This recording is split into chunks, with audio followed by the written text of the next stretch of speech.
This happened back in 2016. Got an email from Tinder, and it was like, "You're the most swiped man on Tinder." So just explain to us, for viewers who don't know, what is swiping? What does that mean on Tinder? Yeah, so on Tinder, the app, if you swipe left, that means you don't like the person in front of you, and if you swipe to the right, that means you like that person. Do you mind still being associated with that? It's a good thing. Well, it made me who I am now, and I love sharing how I was successful, and now I'm like a dating expert. What's your situation now? Are you with anyone? Are you still single, paying the bill? So I'm seeing someone at the minute. Things are going well, and I'm a dating expert, so I'm always giving advice to people. Does she know your title of most swiped? Of course, who doesn't? It's quite hard. It's quite hard being the most swiped man on Tinder because you get a label on you. So I find it harder than anyone else, to be honest. And where did you meet her? That's the big question. At an event. So not on Tinder? Not on Tinder, ironically. So for all that troubled online, there's actually a real life rendezvous. Which, I mean, I have met people on Tinder in the past, and it has worked. Well, it didn't work, but yeah. I need to know how to do the famous Stefan Smolder. That camera is not a camera. That is your best friend, that's your lover. So you really smiles from the camera, so it goes like this. GB News, the People's Channel.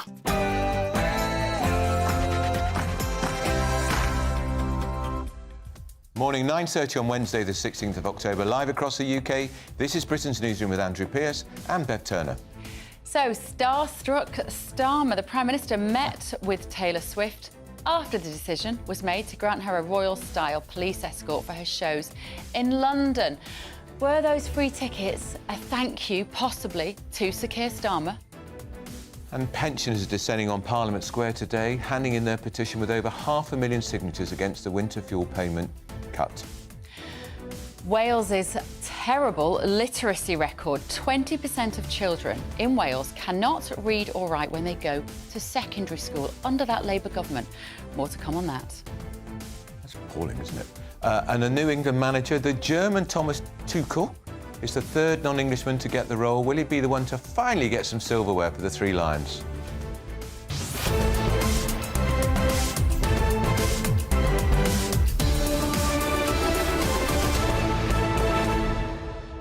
Mike Parry's in the green room and he's on the show today. I cannot tell you how cross he is about the England football manager thing. I haven't worked out why. Right. But he is like a coiled spring. He's ready to explode. But what happened to the bloke who wouldn't sing the national anthem? Don't know.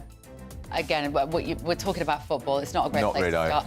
But Wales is fascinating. That is an extraordinary figure. Can you imagine 20%, 1 in 5 kids when they go to secondary school can't read? How did that happen? If you live in Wales, can you explain to us why that has happened? What have been the factors to mean that has become... Well, I'm sorry, somebody should be resigning over this. Yeah, it's terrible. It's appalling. It's a terrible indictment of 20 years of Welsh Labour government, I'm afraid. Don't know party pre here, but kids are your most important thing. Yes. And they're never going to get it back. Right, gbnews.com/your say, as always, to talk to us. First, the very latest news with Sam Francis.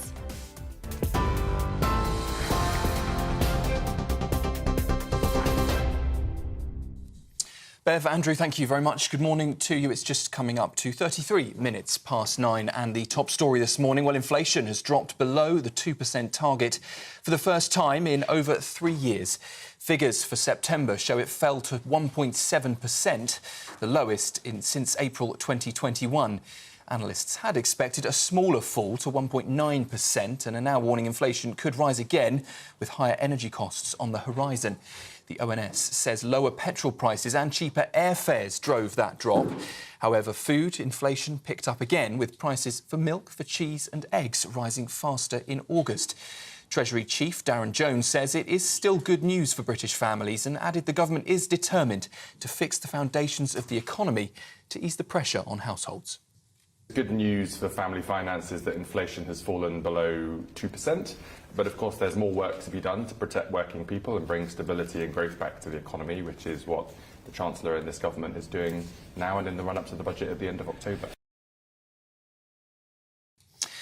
The debate on assisted dying is intensifying as new legislation is set to be introduced in Parliament for the first time in nearly a decade. Dame Esther Ranson, who has stage 4 lung cancer, has called for careful legislation, sharing her fears of a painful death and urging the public to write to their MPs ahead of the vote. Meanwhile, veterans with PTSD have reportedly been offered assisted suicide as a treatment option in Canada, raising concerns over the possible misuse of any law. Campaigners on both sides are gearing up with a demonstration planned in Parliament Square this week, and the current law bans assisted suicide in most of the UK with a maximum sentence of 14 years. A ship carrying the first group of migrants from Italy has arrived in Albania, kicking off a new controversial asylum plan. The Italian naval vessel, which left Lampedusa on Monday, transferred 16 men from Bangladesh and Egypt, all rescued in international waters. Italy says the scheme could see up to 36,000 asylum seekers sent to Albania each year, but they say only non-vulnerable men from countries it deems safe will be eligible. And finally, we'll end with some news from the Middle East. This morning, Beirut has been rocked again by Israeli airstrikes. It's the first in days to hit the Lebanese capital. The strikes come as tensions escalate in the region, with Washington stepping in. You can see their live pictures over the Beirut skyline. At the moment, relatively clear, no signs of any recent strikes or smoke in the air. The Biden administration in the US has given Israel now a 30-day ultimatum to improve humanitarian conditions in Gaza, or they say face military funding cuts. Reports suggest that Israel's currently blocking nearly 90% of aid movements as civilians in northern Gaza face a growing death toll and escalating Israeli offensives. Israel, though, claims it's targeting Hamas fighters and not aid deliveries. Those are the latest headlines for now. A full roundup at 10 o'clock. For the very latest GB News direct to your smartphone, sign up to News Alerts by scanning the QR code or go to gbnews.com/alerts.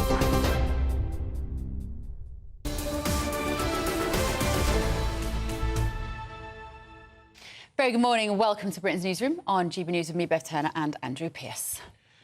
It keeps rumbling on, doesn't it? The Taylor Swift freebie scandal. More headaches for Sir Keir Starmer, as it's finally been confirmed, and it took Downing Street hours yesterday to confirm that he and his wife did meet Taylor Swift at her Wembley gig back in August, after she was granted that blue light security escort. You might say that he can't shake it off. Do you get that? Even I know now that is a Taylor Swift song. He can't shake it off. However, he cannot shake this off, can he? I couldn't sing the song because I don't know the song. Shake it off.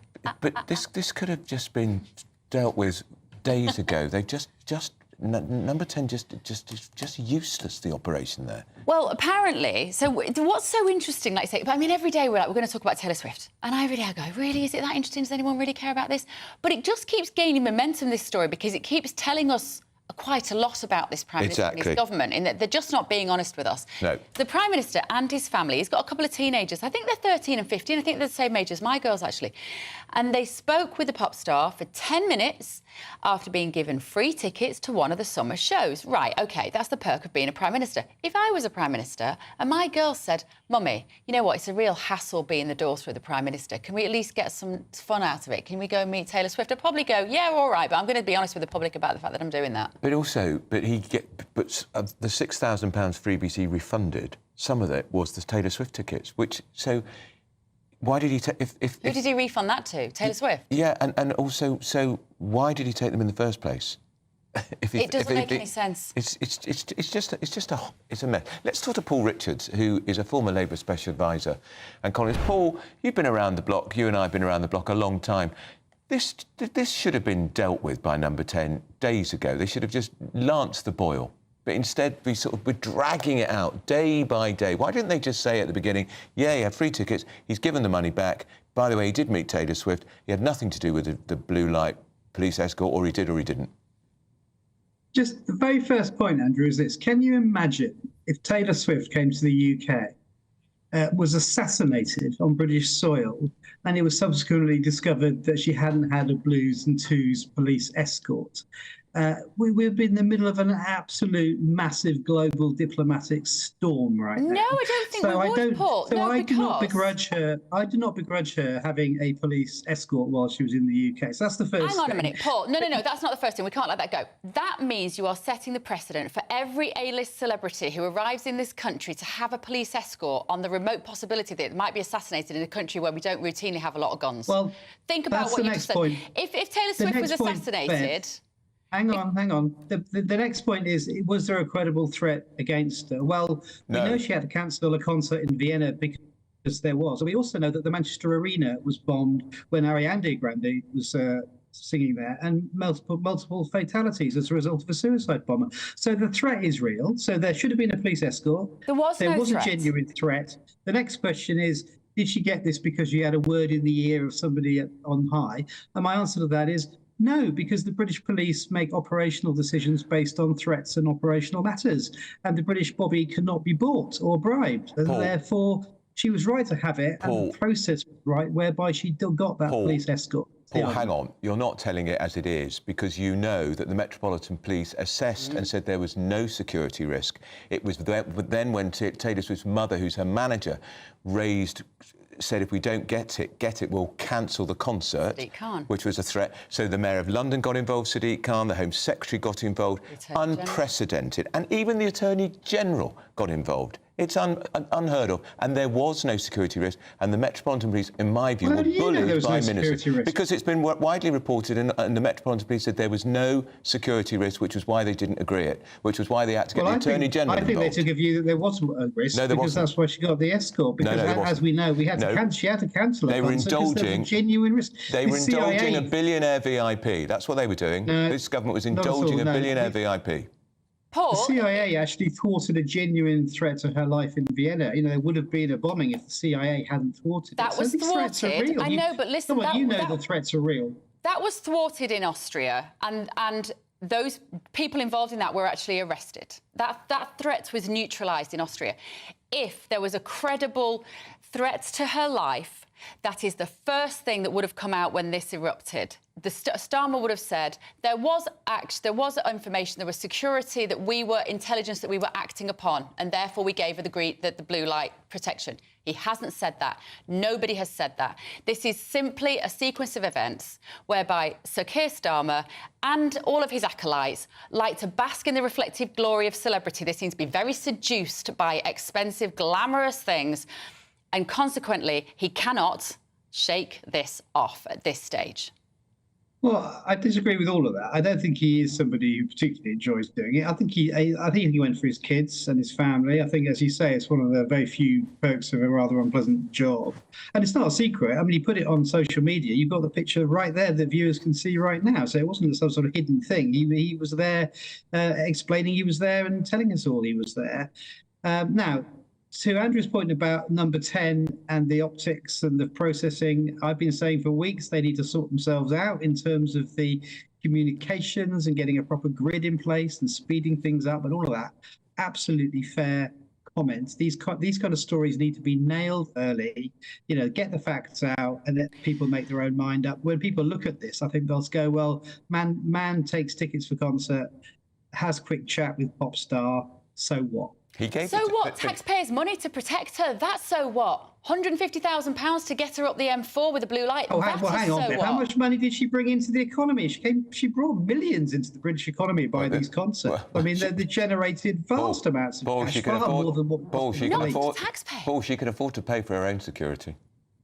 But we don't have private security in this country. Exactly. We have the police force. Well, she could afford her. Yeah, but so Prince Harry. I trust Harry is a member of the royal family. Made a decision based on security concerns. Well, there was no security concern, Paul. I repeat, you need to read into this a bit more. There was no security at all. It was because of pressure from government.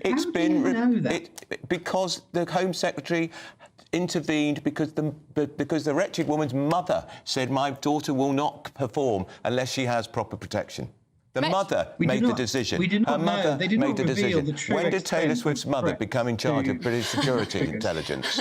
It's extraordinary, Paul. It's extraordinary. But also, Paul, the Prime Minister decided, on the advice of Sue Gray, to give back the money he'd been given for the free tickets.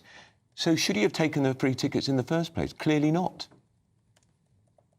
Well, I think that is a reasonable question, because I think it looks like, everyone else should give the money back as well, all the other freebies. And I think he obviously felt that he personally took that decision, but it makes an unfortunate precedent then. I have to say the new government is now trying to sort this out and to make sure that ministers don't take freebies without us knowing about it. The rules are changing to reflect the disquiet from the public and elsewhere, which I think is reasonable. I don't think all freebies should be banned completely, though, because some of these things are opportunities for business leaders to meet senior politicians and discuss matters of mutual concern, and if that has to happen, fine. I mean, the BBC do it all the time, free tickets for the proms and so forth. Other media outlets also do it. And it just needs to be transparent. And the reason we haven't so much of these rows about this stuff is because it is in the public debate. We do know about it because they have to declare it. And I think the new rules will tighten that up even more. OK. Well, thanks, Paul. Thanks for your time. Always robust. Good to talk to you, Paul. That's Paul Richards, former Labour advisor. Now, I've never heard of him. Have you heard of him? No. Right. So the Football Association Big breaking news. Edge of your seats, everyone. We never heard of him. The German football bloke, Thomas Tuchel, is to be the new England manager, assisted by the English coach Anthony Barry. We're going to have more reaction on this shortly. I'm perplexed about what happened to the bloke who wouldn't sing the national anthem. Well, I don't know. Because I thought it was an outrage. He's the manager of England, he refused to sing the national anthem. Clear off, then. Mike Parry's going to be joining us in the studio this morning, and I can't tell you how he has a very, very strong opinion on this football story, and he can explain to me and Andrew why we should also be outraged. He can also tell us who Thomas Tuchel is.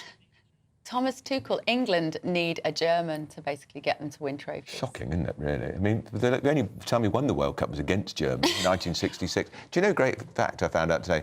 Jeff Hurst, who got the hat-trick in the World Cup, you know what he did the next day? You think he was jetted off to Mystique or somewhere. He washed the car.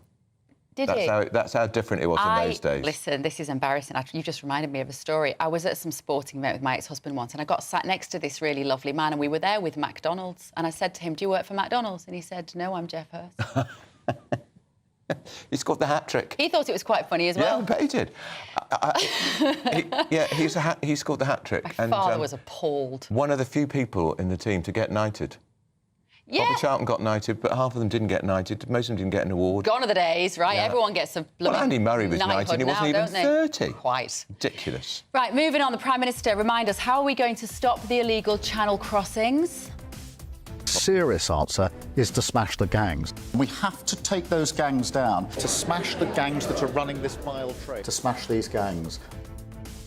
How's that gang smashing going? Going very well. We're going to find out how Italy are dealing with their own migrant problem. They're kicking them out. You're with Britain's Newsroom on GB News.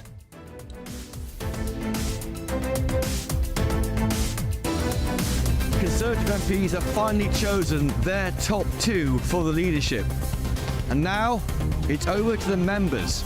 Join me, Christopher Hope, tomorrow as Kevin Badenoch and Robert Jenrick are quizzed by Conservative Party members and myself at our GB News leadership event. And afterwards, join me, Patrick Christys, with a live studio audience and a star panel as we discuss what it means for the Conservative Party and what it means for you. Decision time, the race to lead, from 7 p.m. tomorrow, only on GB News, the People's Channel, Britain's news channel.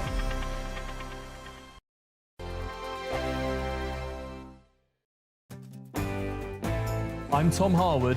This is GB News, Britain's news channel. This is GB News, Britain's news channel. Earlier this week, Olympic swimmer Adam Peaty finally proposed to his girlfriend, because I've been waiting for this, the daughter of Gordon Ramsay, with a gorgeous yellow diamond ring. Yeah, so the demand for coloured diamonds in the last 10 years has soared by, guess how much, 77% between 2010 and 2019. Joining us now to tell us more about some of the hottest trends in the diamond world is dealer to the stars, Neil Dutson. Good morning, Neil. Morning, Ben. And I've got one of your exemplary examples. Look at this bad boy. So What's this one? That's a very rare Muso Colombian emerald, and it's alpine green translucent, so it's a really stunning See if colour. we get a close-up. So pretty impressive. Can I be very crude and ask how much this is worth? So the value is £200,000. How much, sorry? £200,000. Now, The reason is its rarity. It's minor oiling. It's very, very, very pretty. The 2 diamonds on the side are D-colour flawless diamonds, just to accentuate the setting. Neil, how did you get into diamonds? I studied diamonds in Antwerp. So Antwerp used to be the diamond capital of the world, really. Yeah. 85% of the world's diamonds go through Antwerp, or used to. And now Dubai has taken over. And yeah, I just went to a school there. I learnt about diamonds, and I just didn't want to be seen off in the future. Neil, I'm very concerned I'm going to drop 200 grand's worth of diamonds into my cup of tea, so can I give it back to you? Absolutely. But I can hold one if you like. Oh, well, I've got Neil. a lovely one here. Thank you. So this is a fancy vivid yellow. It's 8 carats. This is my dream ring, just so you know, for this hand. This would be Is it big amazing. enough? So what would I call this? A yellow? So that's a natural fancy vivid yellow diamond. Value £300,000. So, it fits depends like where a you're glove. buying it from. If right? it's like a glove, Neil, Oh. maybe it's a sign. It's meant to be mine. Definitely a sign, yeah. GB News, the People's Channel. Conservative MPs have finally chosen their top 2 for the leadership. And now, it's over to the members. Join me, Christopher Hope, tomorrow as Kevin Badenoch and Robert Jenrick are quizzed by Conservative Party members and myself at our GB News leadership event. And afterwards, join me, Patrick Christys, with a live studio audience and a star panel as we discuss what it means for the Conservative Party and what it means for you. Decision time, the race to lead, from 7 p.m. tomorrow, only on GB News, the People's Channel, Britain's news channel. I'm Emily Carver. This is GB News, Britain's news channel.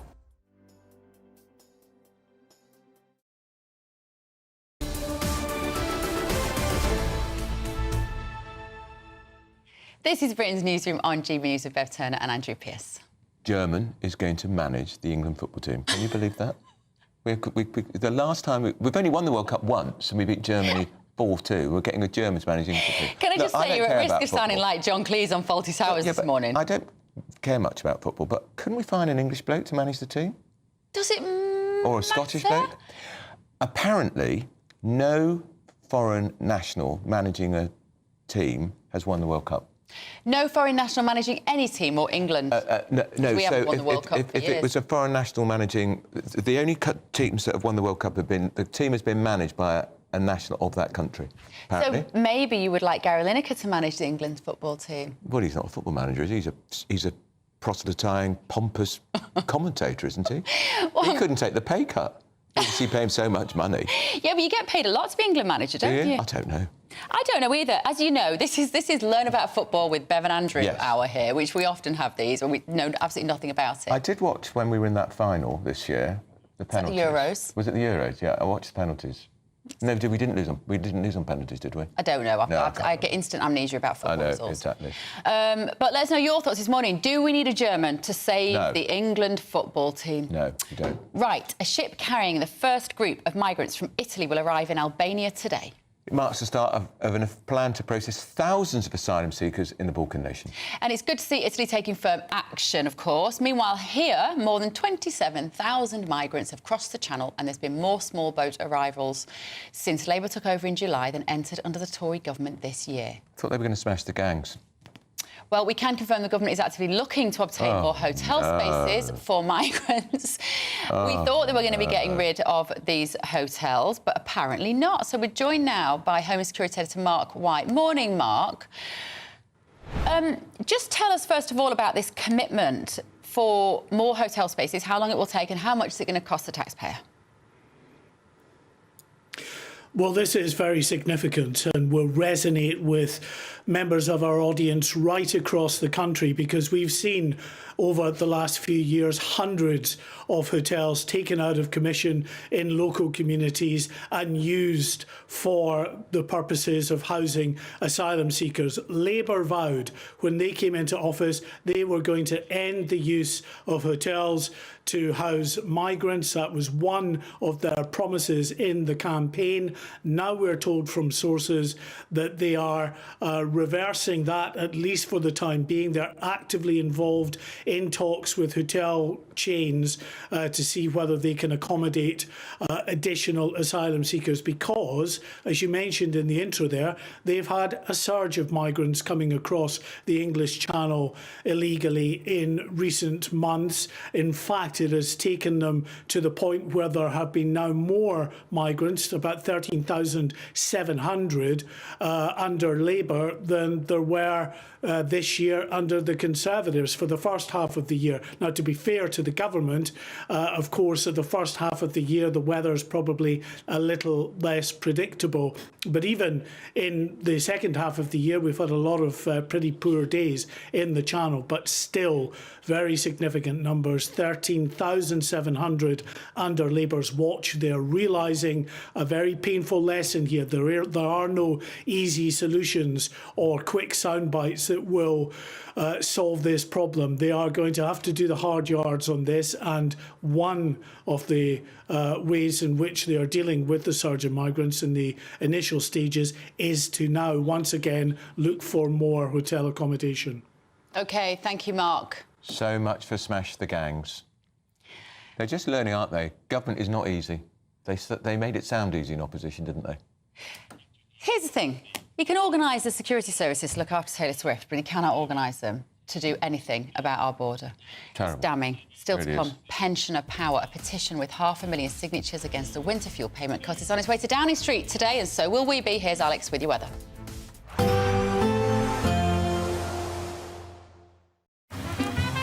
Despite the morning rain, it'll be a nice, warm, cosy day ahead. Boxed heat pumps, sponsors of weather on GB News. Good morning. Welcome to your latest weather update from the Met Office here on GB News. For some, a real soaker today, but for parts of eastern England, it'll be mostly dry and really quite warm here. In fact, warm air has been wafting north for the past 24 hours, producing some heavy pulses of rain overnight. Met Office yellow warning in place. That heavy rain tracking into parts of Scotland through the day, and then further pulses of heavy rain for Wales and southwest England. Some drier interludes likely across Northern Ireland, and as I mentioned at the start, much of eastern England will stay dry. Parts of East Anglia in the southeast should see some sunshine, which will lift the temperatures up to 20, maybe 21 degrees. Even where it's raining, really quite mild, but it's quite humid, it's quite dank, it's quite misty and murky, and further pulses of rain likely to spread up from France and over the Channel through the evening and overnight. So again, pretty wet through this evening. The evening rush hour on the M4, the M5, not very clever. Parts of Northern Ireland, again, not wet all day. There'll be some drier spells here, but more showers also coming up from the south. Turning a bit dry this evening across parts of Scotland, but again, staying pretty grey, pretty murky. A lot of mist and low cloud on some of the higher routes, and further pulses of rain then come across northern England into southern Scotland during this evening. And then it starts to turn wetter too over eastern England overnight, so some heavy bursts of rain coming in here. Then turning a little drier and a little clearer for Wales and southwest England. Another very warm night with many places staying in double digits, and a few likely to stay in the teens. So yes, still pretty warm on Thursday. Turning a little fresher, drier day, certainly for Wales and southwest England. Some good spells of sunshine. We'll steadily see the rain clearing away from East Anglia in the southeast, taking a little longer to clear from northeast Scotland. A few showers later for Wales and the southwest and Northern Ireland too. But many places looking fine and sunny tomorrow. And although not as warm and humid as today, still temperatures above average. We can expect clear skies, leading to a light and warm day ahead. Lovely. Boxed Solar, sponsors of weather on GB News. The latest GB News travel. Good morning, I'm Russell Holding on the M1 heading out of Belfast. The inside lane's blocked by an accident between junctions 1 and 2 from the A12 West link to the A55 near Balmoral, causing queues. The M61 in Lancashire's closed southbound from junction 8 at Chorley to 6 at Horwich after an accident. The A1M in South Yorkshire's partly blocked southbound between junctions 37 and 36 towards Doncaster, causing queues. On the M4 in Carmarthenshire, the outside lane's closed eastbound where someone's broken down between junctions 48 and 47 from Llanelli towards Swansea, causing queues. On the M4 in Berkshire, there's a lane closed westbound where someone's broken down on the exit at junction 12 for the A4 near Reading, with queues from junction 11. And the M20 in Kent is closed eastbound between junctions 1 and 3 from the M25 to the M26 after an accident, with long delays back along the A20 and clockwise M25. That's the latest. You can stay up to date throughout the day by visiting our website, gbnews.com. We love. I'm Christopher Hope. And I'm Gloria Di Piero, bringing you PMQ's live here on GB News. Whenever Parliament is in session on a Wednesday at midday, we'll bring you live coverage of Prime Minister's questions. We'll be asking our viewers and listeners to submit the questions that they would like to put to the Prime Minister, and we'll put that to our panel of top politicians in our Westminster studio. That's PMQ's live here on GB News, Britain's news channel. Why go out on a Friday night when Friday night comes straight to your home? Talking about? Join me and my A-team of top pundits. Chemistry tonight is electric. As we tackle the big stories of the day with wit, insight and fearless energy. Man of the people. It's all vibe. Just a filing cabinet on wheels with a tie on. So, order in Friday Night Live with me, Mark Dolan, every Friday at 8, only on GB News, the People's Channel, Britain's news channel.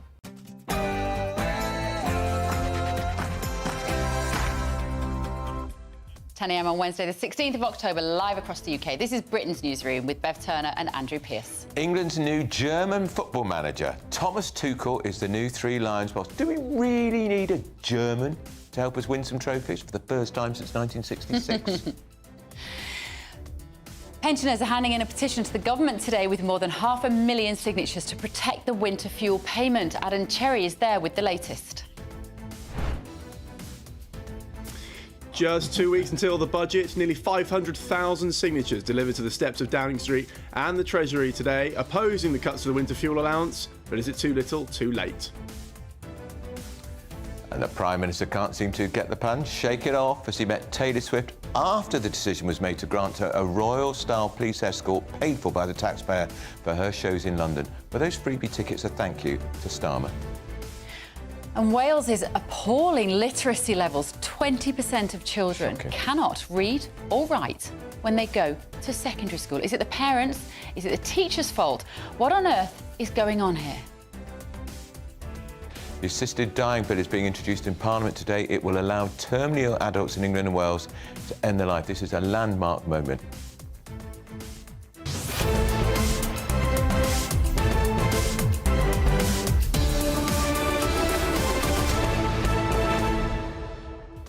Why do we need a German to manage the national team?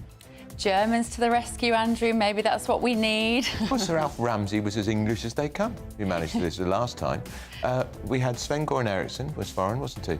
Who was the other one? Gareth Southgate, has he been an England manager? Fabio Capello? Southgate got us to the final of the Euros twice, didn't he? But we didn't win. Yeah. Well, I don't know. I mean, look, if he's the right guy for the job, let's face it, if he makes us win trophies, then we won't care where he comes from. We just want the silverware, right? And the happiness that comes with it. I'm glad they got shot of the last bloke who wouldn't sing the national anthem. Well, he was only in the interview process, apparently. Oh. But let's see. Well, look, we're going to try and work out who this bloke is, because obviously the fate of the England football team is now in his hands. Is that a good idea? GBNews.com. He might be sabotage us. He might deliberately sabotage us. I've just thought about that. You're starting to sound a little xenophobic. He's going to sabotage us so that Germany can carry on winning. I mean, what's he going to do if we play German? Yes. What about if he was French? No, we don't want French either. Italian? No. British, please. It's an English team. English. Scottish? How about Northern Ireland? Scottish manager for the England team? Well, it'll be all right. I see. Alex Ferguson's out of a job. Oh, good point. Bring in Alex Ferguson. No, you just displayed some football knowledge. Andrew, you just connected together two football stories. Amazing. On that bombshell, we need to go to the news here, Sam.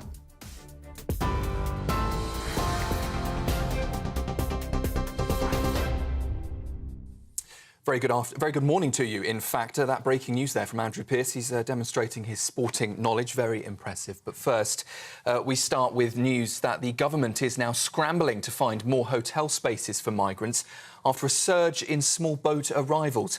Almost 14,000 have arrived under Labour, overtaking the number of crossings under the previous government in 2024.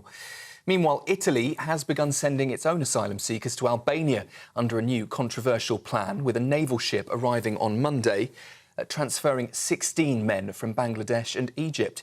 Italy says up to 36,000 asylum seekers could be sent to Albania each year, but only, they say, non-vulnerable men from safe countries will qualify.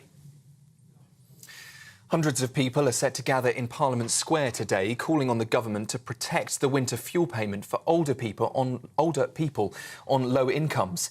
Led by charities, the campaigners are delivering a petition with over 500,000 signatures to the Treasury and to Downing Street. They're demanding the payments extend to more pensioners after the government's decision in the summer to limit it to those on pension credit. Supporters say the cut leaves millions at risk during the colder months. Inflation has dropped below the 2% target for the first time in over 3 years. Figures for September show it fell to 1.7%. That's the lowest since April 2021.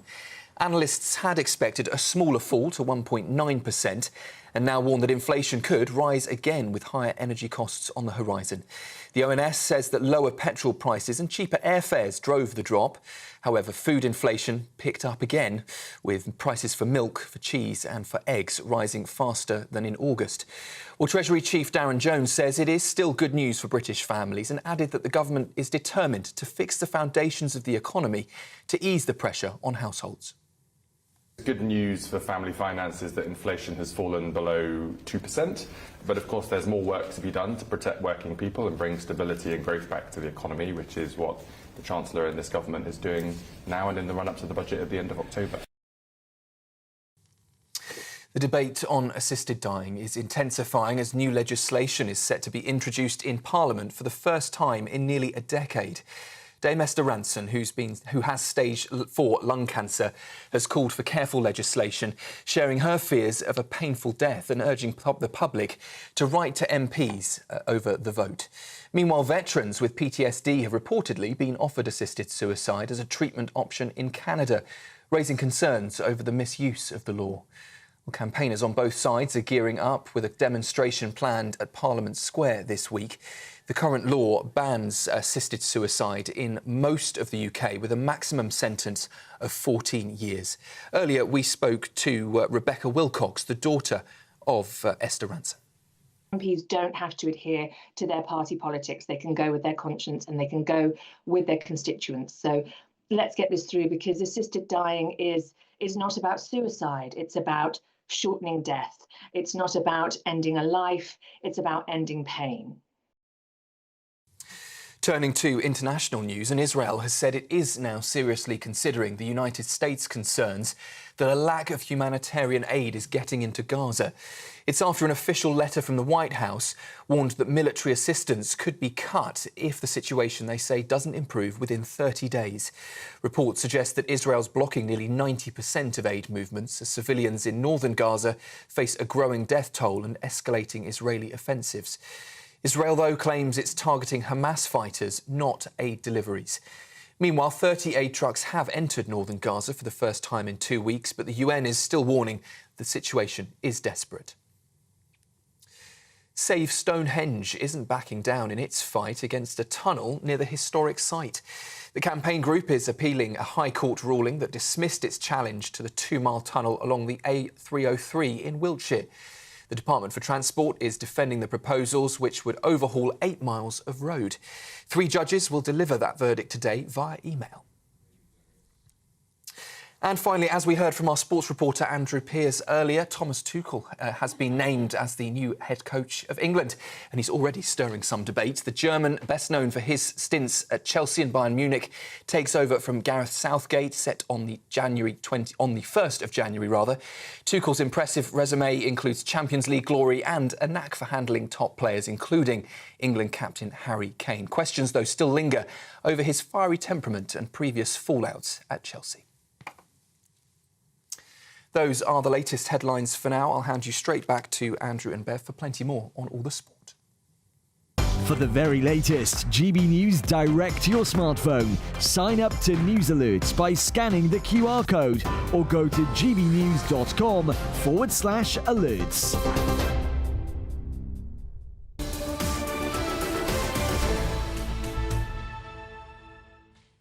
Welcome back. It is 10:08. Were you looking at Sam Francis then as you walked across the studio? Yes, sports reporter. Do you know, when I first started work as a reporter, when I was 18, I wanted to be a sports reporter. I find that very, very hard to believe. It lasted about a month. Probably. I covered a couple of late rugby matches, pouring with rain, Cheltenham Seconds, I think they were called. There were about 9 people in the stadium. And I didn't understand anything that was going on. I thought, this isn't for me. Not for me, sports reporting. What's I am changed? not cut out for it. I'm not cut out for it. So I swerved changed really, Andrew, has it? I swerved into the town hall, Good morning to local our council viewers. meetings. Yeah. Right, Martin says, isn't it amazing, Andrew and Bev, that a Prime Minister gets tickets to go to see Taylor Swift? There are thousands and thousands of children she would have loved to have gone to that concert but could not afford to. It's disgusting. It's the Labour Party only thinks of himself and his family, and he's a multi-millionaire. We couldn't take all the kids, though, could he, Martin? Let's be honest. And actually, if your dad is the Prime Minister, I kind of understand why. You might as well take some of the perks. Just be honest with us about it. That's all. We can take it. It took them all day yesterday to confirm that he met Taylor Swift. Why did Number 10 have to go through 2 briefings with the media in the morning and in the afternoon, and they don't until after 6 o'clock? For God's sake, just fess up. Well, what's the big deal if you met her? Because it gives the impression that they have something to hide about the fact that... That's exactly the problem. That favours were handed out. Robert says, Andrew, you admit you know nothing about football. I don't. Yet here you are bleating on about the new manager. If you're such a football expert, give me an English manager that's capable of doing the job. I don't know any English managers. Perfectly well-made point, Martin. Martin says Alex Ferguson for the England football job. I don't think he could do it, as he's now getting too old. Maybe a few years ago he would have been good, Andrew. I don't think that is going to happen. Well, And he's Scottish, of course. Yes, but he was hugely successful at Manchester United. A lot of people saying Alex Ferguson would be There we good. are. Jeff says the Germans would be idea. laughing now and laughing if we win the World Cup and laughing louder if it's against Germany. Yeah, you think it's strange for us. It must be a bit strange for Tuchel himself. The old, how he's and of being course we always received call in him the old enemy and all that sort of thing. I mean, what if England played Germany in the World Cup final? We never get to the World Cup final, do we? Ian says, winter fuel payments protest. Our government have just welcomed £16 billion worth of investments from data companies. The government are going to feed our data into them, and means testing is part of it. Our politicians seem to be working against us. It does feel like that, Ian, doesn't it? Talking of which... Yeah, pensioners are handing in a petition with over 500,000 signatures to Number 10 this morning. That's right. It's going to be to protect this winter fuel payment, as we've just been saying. Millions of struggling pensioners won't receive the money they rely on to pay their bills this winter. So a group of charities are taking it straight to Number 10. Let's talk to Adam Cherry, who is in Westminster for us this morning. Adam, bring us up to speed. Yeah, so they're delivering this petition, which, as you say, has around 500,000 signatures on it, to Number 10 and to the Treasury today. They'll be at the Treasury at about 12:30, and then at 2:30 to the steps of Downing Street. Now, of course, we've got 2 weeks until the budget, 2 weeks to the day, actually, and it's Prime Minister's questions again today. We would expect that maybe the Leader of the Opposition, Rishi Sunak, will have something to say about it as well. It's being led by a group called 38 Degrees and in coordination with several others. 38 Degrees have around 380,000 signatures on their petition alone, which combined with some others brings it to over 500,000. So a huge groundswell of support. But look, this has already been passed through Parliament, and the OBR is already taking a look at the budget. So it's basically done and dusted. It's just applying pressure and hoping that in future these decisions are maybe taken with more consideration. OK, thank you, Adam. Thank you very much for joining us from Westminster this morning. Right, we're joined by fellow of the Institute of Economic Affairs, Julian Jessup, now. Julian, good morning. Good morning. So these pensioners obviously are incensed, rightly so. What's your take on this policy? Does it have some grains of common sense in it? Because the millionaires do not need this winter fuel payment, do they? But somehow it has managed to upset everybody. Yeah, I think it's a good way of looking at it. I think I approve the principle of means testing winter fuel payments. As you say, it's a flat rate payment that goes to everybody, regardless of need. It's not even particularly related to whether or not you pay energy bills or how much energy you use. So the name winter fuel payment is a bit of a misnomer. Remember also that pensioners as a group have done relatively well over the last decade or so, not least because of the way that the state pension rises in line with the triple lock. So they had a roughly £900 increase this year, and they'll probably get another £450 for some pensioners next year. So it's not as if pensioners as a group deserve particular help. However, the way it's been done, I think, is particularly bad in two ways.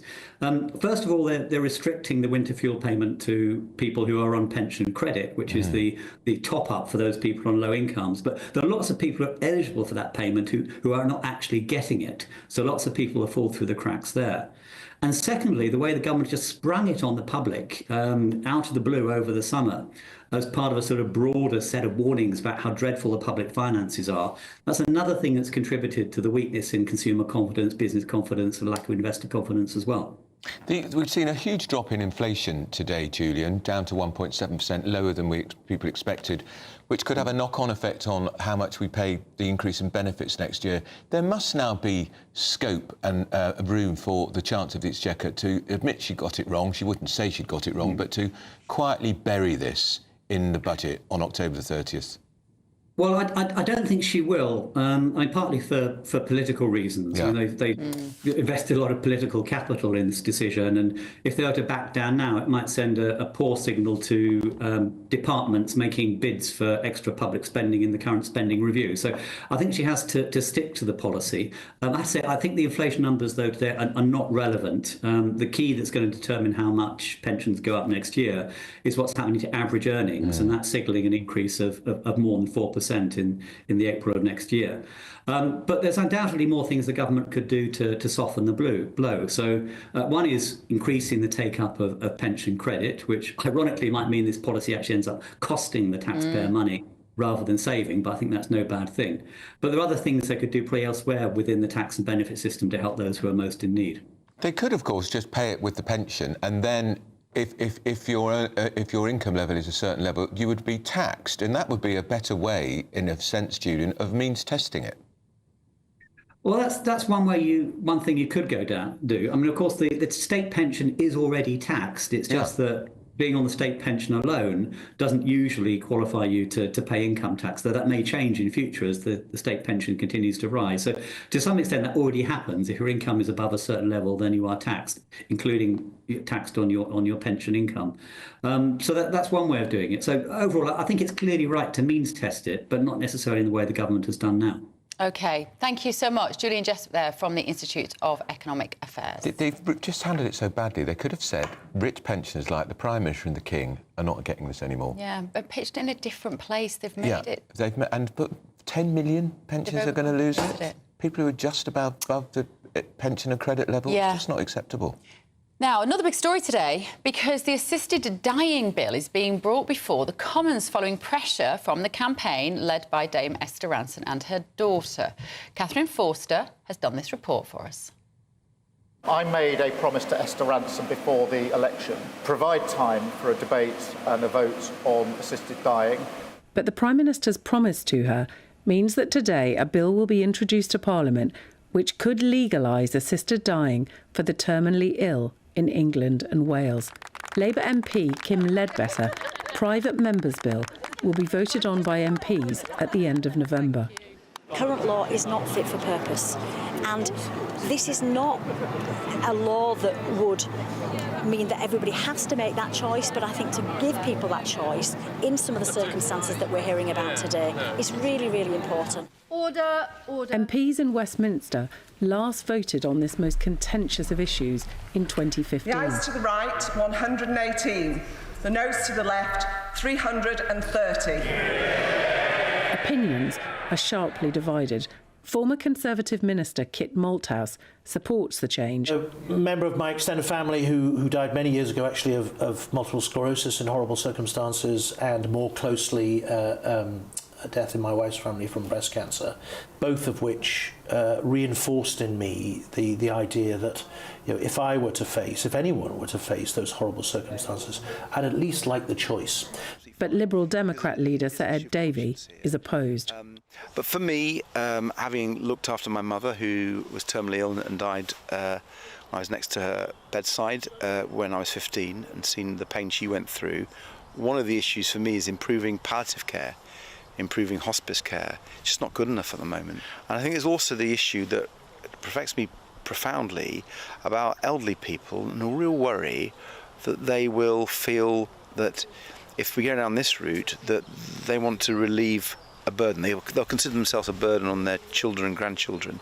And many worry about a slippery slope, such as has happened in Canada, where assisted dying for terminal conditions was legalised in 2016, then broadened to chronic conditions in 2021. Here's Alex Schadenberg, head of the Euthanasia Prevention Coalition. It started with one military veteran who had PTSD contacting the support services for military veterans.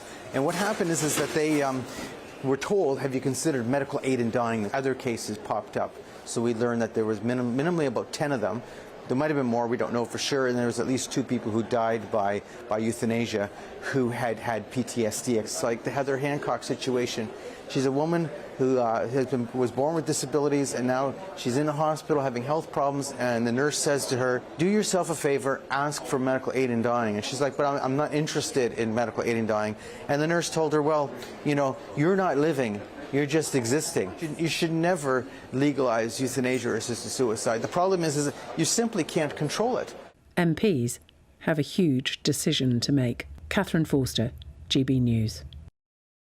It is a huge decision. I don't know how I feel about it. I really don't. I'm very conflicted. I am. Because the worry is, in Canada, they said it will just be for terminally sick people. Now it's people with mental illness. Well, Canada's been lost. It's that awful Trudeau man, isn't it? Trudeau, isn't it? The Liberal. Back from Canada. Let us know what you think about that. gbnews.com/your say. But find out next why not saying hello to a colleague could mean that you're breaking the law. Did you say hello to me when you came in this morning? I'm calling the police. This is Britain's Newsroom on GB News.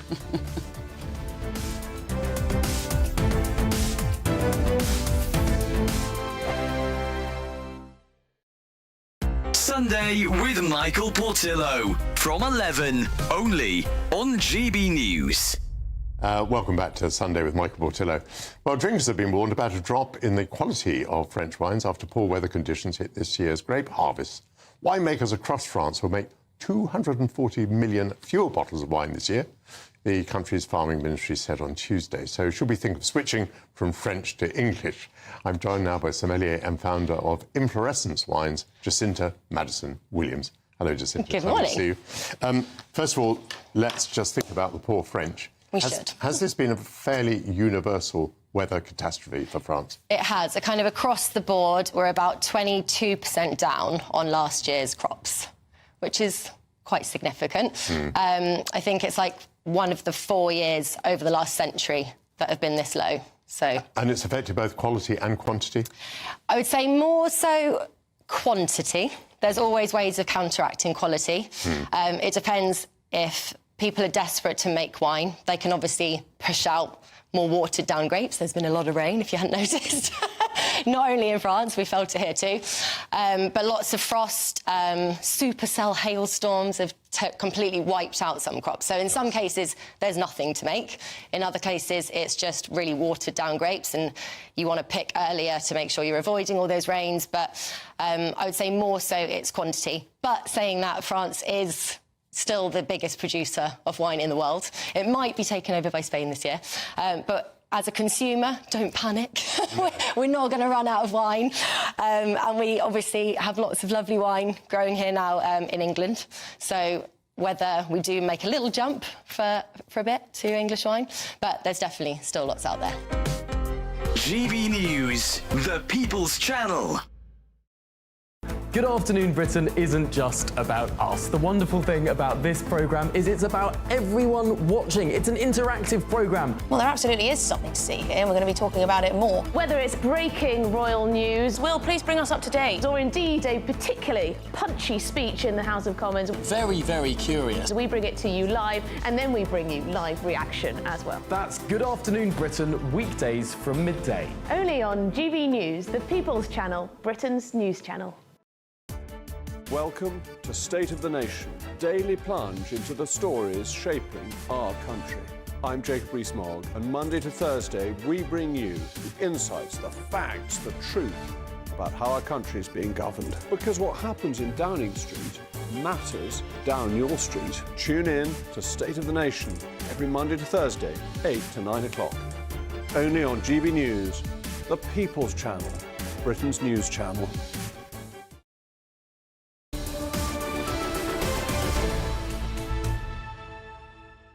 Welcome back. We're joined in the studio, thank goodness, by Mike Parry and also the campaigner for Peace and Justice Project, Samuel Sweek. Fellas, you both have strong opinions about this England football manager being German. Does it matter, Mike? Thomas Tuchel. Oh, it matters absolutely. I mean, I can't believe it, because this is the third time the Football Association have done it, right? We had Sven-Göran Eriksson, then we had Fabio Capello, who were useless. I mean, Sven died recently, very sadly, and may he rest in peace. He never got us past a quarter-final, right? Then Fabio Capello came in. Do you know what? He never learnt to speak English. I had lunch with him once, and we had to take an Italian journalist to interpret, and yet he's in charge of English players. No. I swear to you, he couldn't How speak... did he communicate in the dressing room?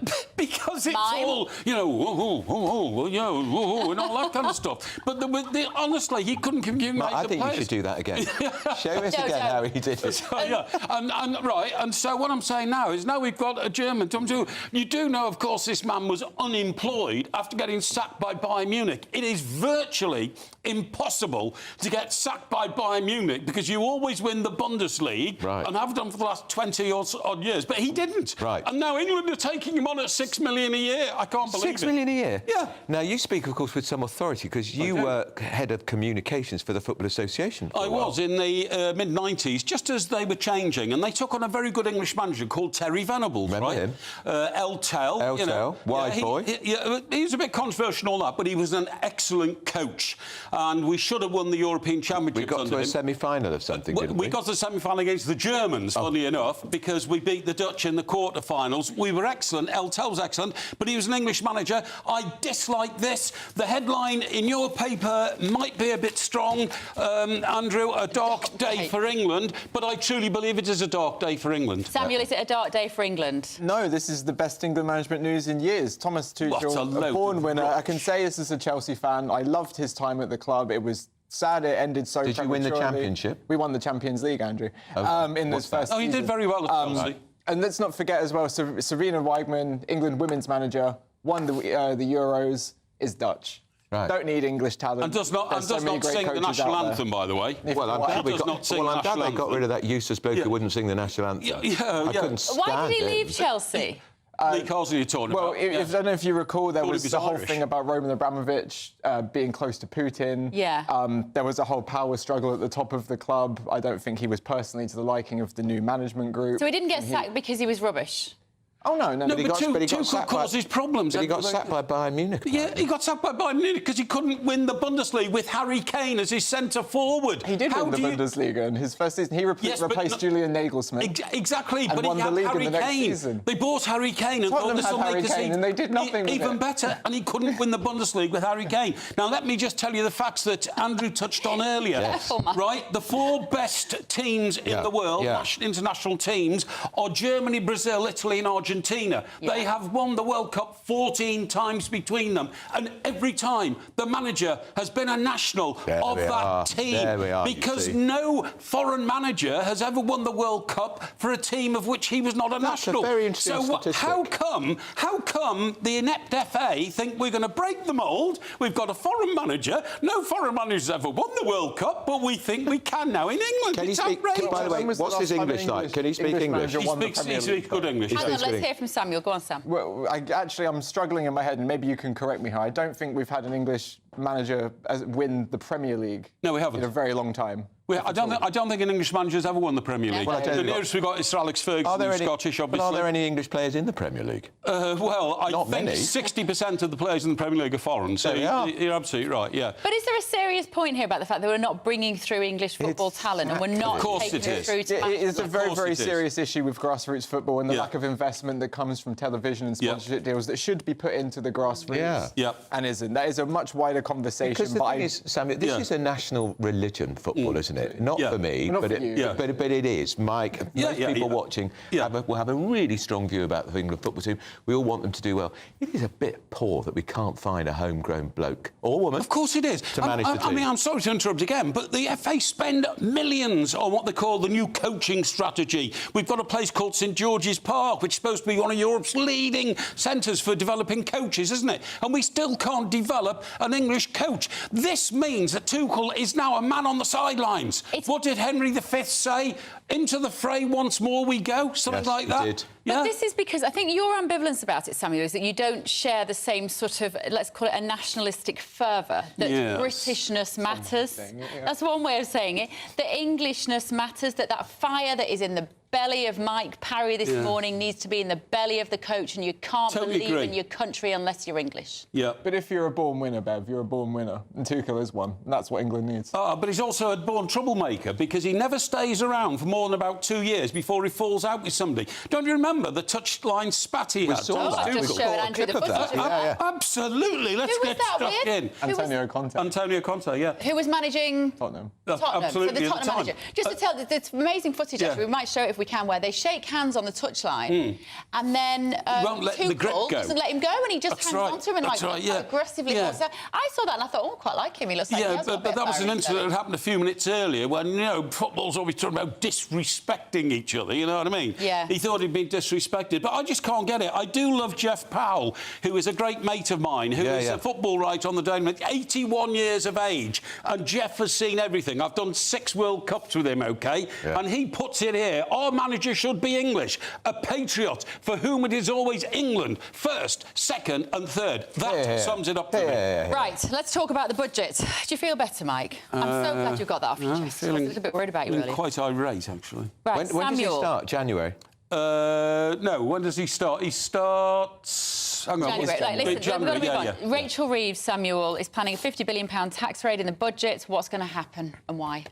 Well, Rachel Reeves has, several weeks ago, as you'll know, discovered a black hole in the country's finances. Another one from the Conservative government of the last 14 years, is now looking for ways to plug that gap and is considering tax rises and also spending cuts across government departments, which I think is obviously the wrong way to go about it. We need to be looking at investment and we need to be looking at the way we tax the wealth in this country. And we should be taxing it more? Absolutely, we should be taxing it more, yeah. With a slight change to wealth tax on fortunes of over 10 million, we could raise 24 billion for the British economy. That's what Rachel Reeves needs to be looking at and not cutting vital public services. But you don't care if millionaires leave the country? I don't, actually, no. But 1 in 5 have already left. Yeah. 1 in 5. And they're now paying their taxes somewhere else. That's right. Isn't it also true, and, there are more political experts in this room than me, that only 2 years ago Rachel Reeves did describe a national insurance increase on employers as a job tax. As a tax on the worker. She did. Because eventually she realises, although she won't seem to admit it now, the cost of it filters through to the amount of wages that employers can pay. And it holds wages down. Do you understand what she means by working people when they say we're not going to tax working people? Do they just mean working class people, but they won't say that? I'm not sure. I don't know if she's talking specifically about corporations. I'm not sure because I think she would have also said corporations. But what I can say is that, I think there's a big conversation to be had about how we do tax the wealth in this country and whether or not it's fair or right that actually the where somebody pays their tax if they're going to leave the country over, the question of having to pay a little bit more is fair. How should they be able to dictate the British economy and the pay of... Isn't it true, correct me if I'm wrong, but isn't it true that the top 1% pay 30% of the tax bill already? Much more. It's nearer 45%. Is it? It is much more. Yeah. Are already taxed. And they're not dictating tax policy, Samuel. They're just choosing to leave because they don't want to pay exorbitant tax rates. And they can see the economy going south. And that can lead to a brain drain as well. Yeah.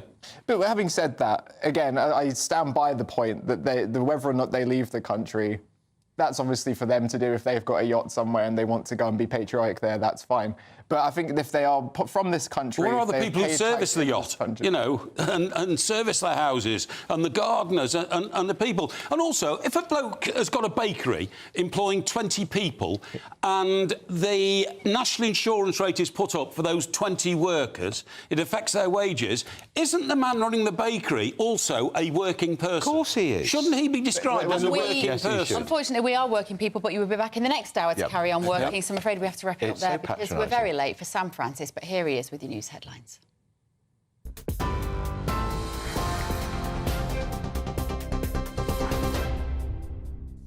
Bev, Andrew, thank you very much. Just after 10:30, and we'll start with a recap of that news from the sporting world. And Prince William has now congratulated Thomas Tuchel on being named the new England head coach, telling him, "We're all behind you." The Prince of Wales, patron, of course, of the Football Association, said in a message posted by Kensington Palace's social media, you can see here on your screen, it says, "Exciting times for England with a generation of talented players and a new manager taking the reins. Thomas, wishing you the best of luck." That's from the Prince of Wales in just the last few minutes. Tuchel, of course, best known for his time at Chelsea and Bayern Munich, will officially take over in January the 1st.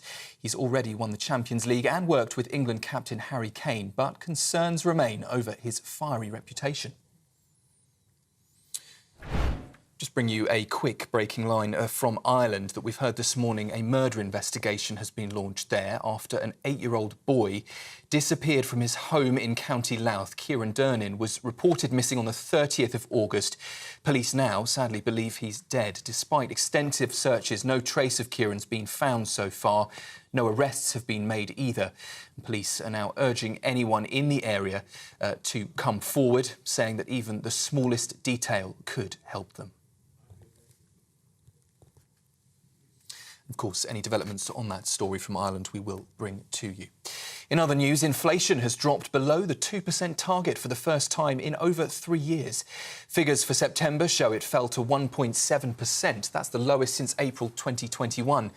Analysts had expected a smaller fall to 1.9% and now warn inflation could rise again with higher energy costs on the horizon. The ONS says lower petrol prices and cheaper airfares drove that drop, but food inflation picked up again, with prices for milk, for cheese and eggs rising faster than in August. Treasury Chief Darren Jones says it is still good news for British families and says the government is determined to fix the foundations of the economy. Good news for family finances that inflation has fallen below 2%.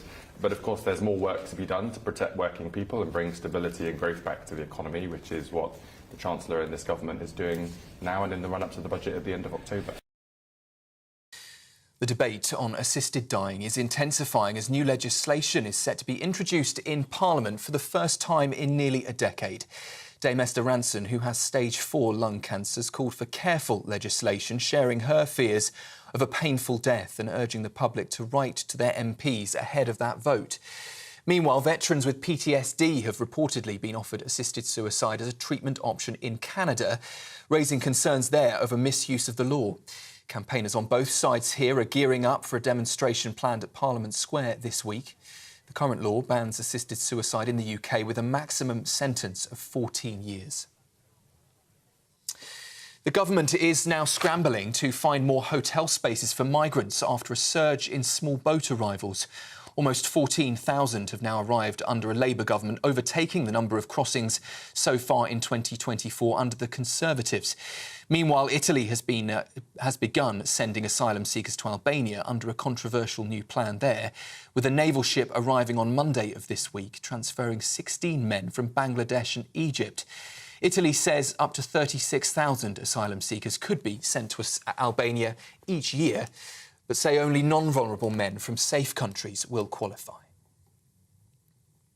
And finally, let's just take you to the Middle East, where we can get a recap on the latest situation there. Beirut has been rocked by Israeli airstrikes, the first in days to hit the Lebanese capital.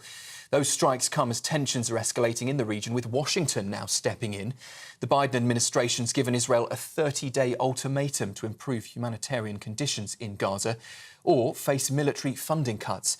Reports suggest that Israel's blocking nearly 90% of aid movements as civilians in northern Gaza are facing a growing death toll and escalating Israeli offensives.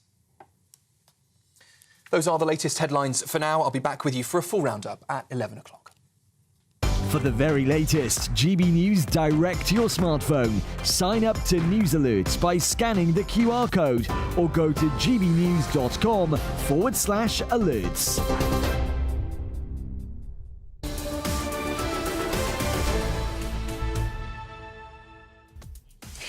Now, we decided to give Andrew a job because obviously Gary Lineker becomes the England manager. Andrew, take it away. This is your audition for Match of the Day. Who's playing? Go on, read. When do you think of Manchester United, do you think of Sir Alex Ferguson? Well, we'll look at why the owners seem to have given him the boot. And England's new German manager, Thomas Tuchel, is the new Three Lions boss. Do we really need a German to win some trophies? No, we don't. That was very good. This is Thank not you. Match of the Day. This is Britain's Newsroom on GB News. Don't go anywhere. What do you think? Thought that delivery was very much. sharp. There we are. Good morning. Welcome to your latest weather update from the Met Office here on GB News. For some, a real soaker today, but for parts of eastern England, it'll be mostly dry and really quite warm here. In fact, warm air has been wafting north for the past 24 hours, producing some heavy pulses of rain overnight. Met Office yellow warning in place. That heavy rain tracking into parts of Scotland through the day, and then further pulses of heavy rain for Wales and southwest England. Some drier interludes likely across Northern Ireland, and as I mentioned at the start, much of eastern England will stay dry. Parts of East Anglia and the southeast should see some sunshine, which will lift the temperatures up to 20, maybe 21 degrees. Even where it's raining, really quite mild, but it's quite humid, it's quite dank, it's quite misty and murky, and further pulses of rain likely to spread up from France and over the Channel through the evening and overnight. So again, pretty wet through this evening. The evening rush hour on the M4, the M5, not very clever. Parts of Northern Ireland, again, not wet all day. There'll be some drier spells here, but more showers also coming up from the south. Turning a bit dry this evening across parts of Scotland, but again, staying pretty grey, pretty murky. A lot of mist and low cloud on some of the higher routes, and further pulses of rain then come across northern England into southern Scotland during this evening. And then it starts to turn wetter too over eastern England overnight, so some heavy bursts of rain coming in here. Then turning a little drier and a little clearer for Wales and southwest England. Another very warm night with many places staying in double digits and a few likely to stay in the teens. So yes, still pretty warm on Thursday. Turning a little fresher, drier day, certainly for Wales and southwest England, some good spells of sunshine. We'll steadily see the rain clearing away from East Anglia and the southeast, taking a little longer to clear from northeast Scotland. A few showers later for Wales and the southwest and Northern Ireland too, but many places looking fine and sunny tomorrow, and although not as warm and humid as today, still temperatures above average. The latest GB News travel.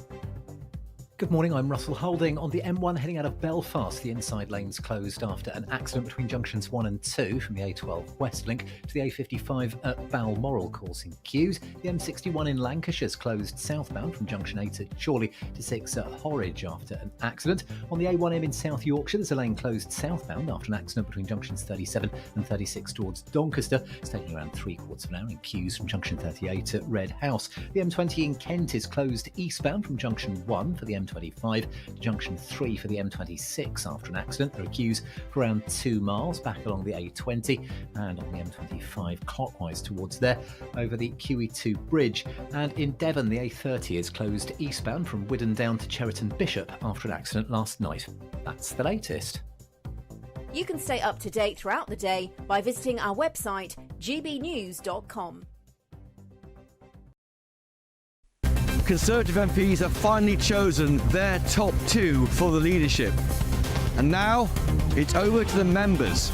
Join me, Christopher Hope, tomorrow as Kevin Badenoch and Robert Jenrick are quizzed by Conservative Party members and myself at our GB News leadership event. And afterwards, join me, Patrick Christys, with a live studio audience and a star panel as we discuss what it means for the Conservative Party and what it means for you. Decision time, the race to lead, from 7 p.m. tomorrow, only on GB News, the People's Channel, Britain's news channel.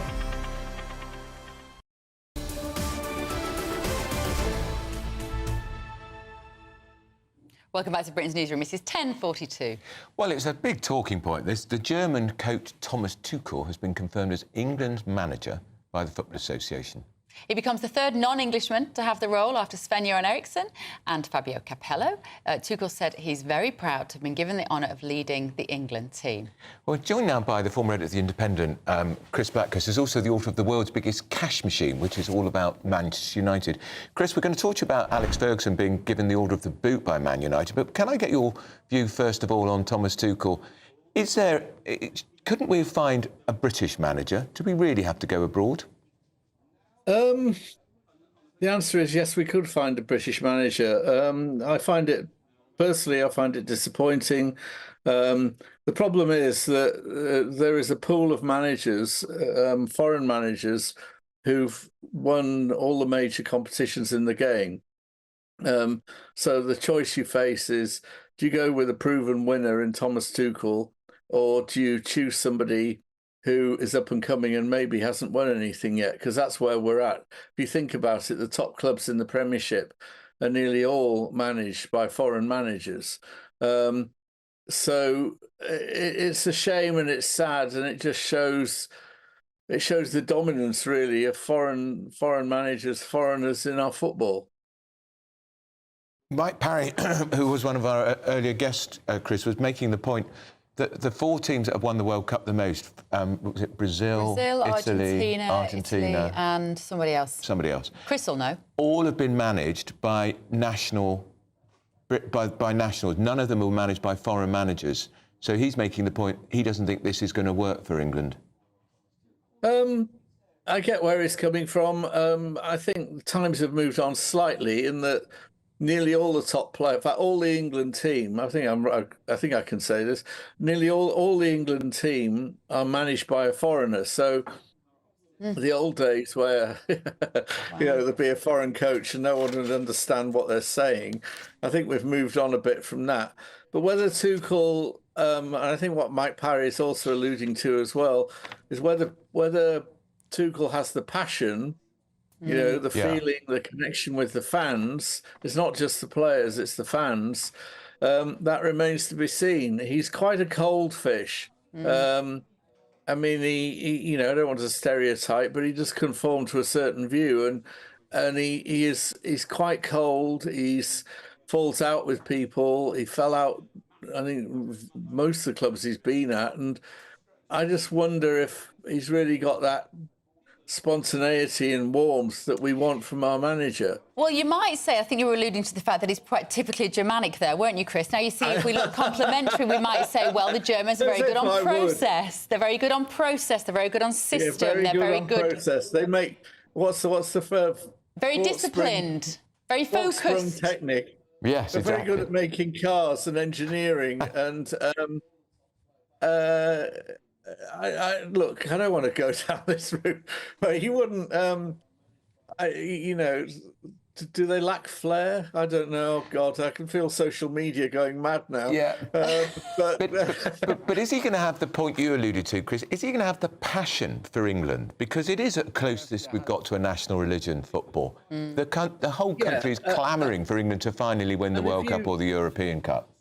Exactly, and if you think of the players in the past who've really come through and shone, and I mean, look, for instance, one player in my mind is, would Thomas Tuchel be able to manage Paul Gascoigne?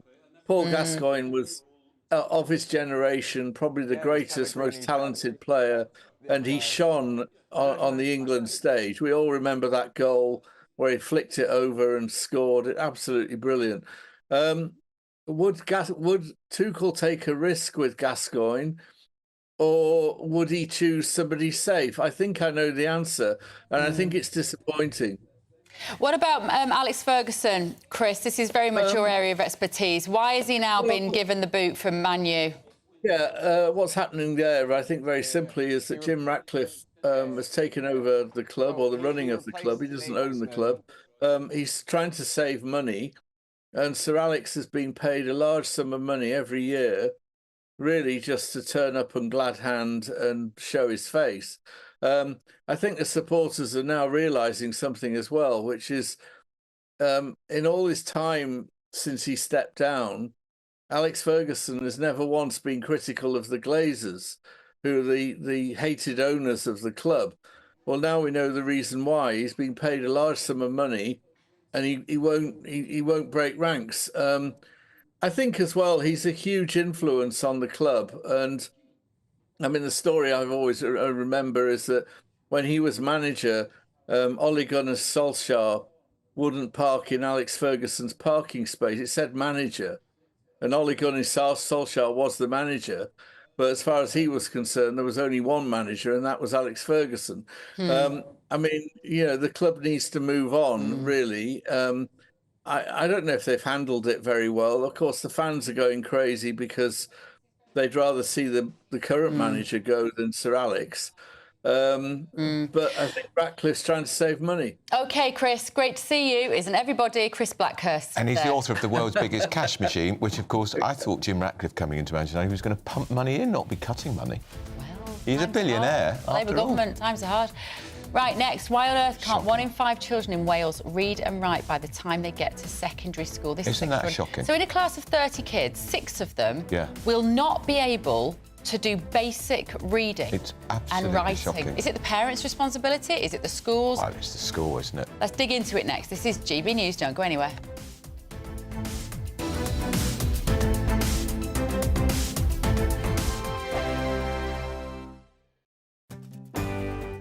I'm Michael Portillo. This is GB News, the People's Channel, Britain's news channel.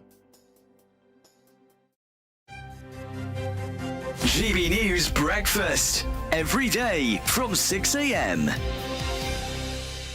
Right, we're having beans this morning. Beans for breakfast. There's no better breakfast, is there? I like beans on toast for breakfast. So do I. I would actually call myself a baked beans connoisseur. Would you? Well, we can put you to the test. Tell us what the story is.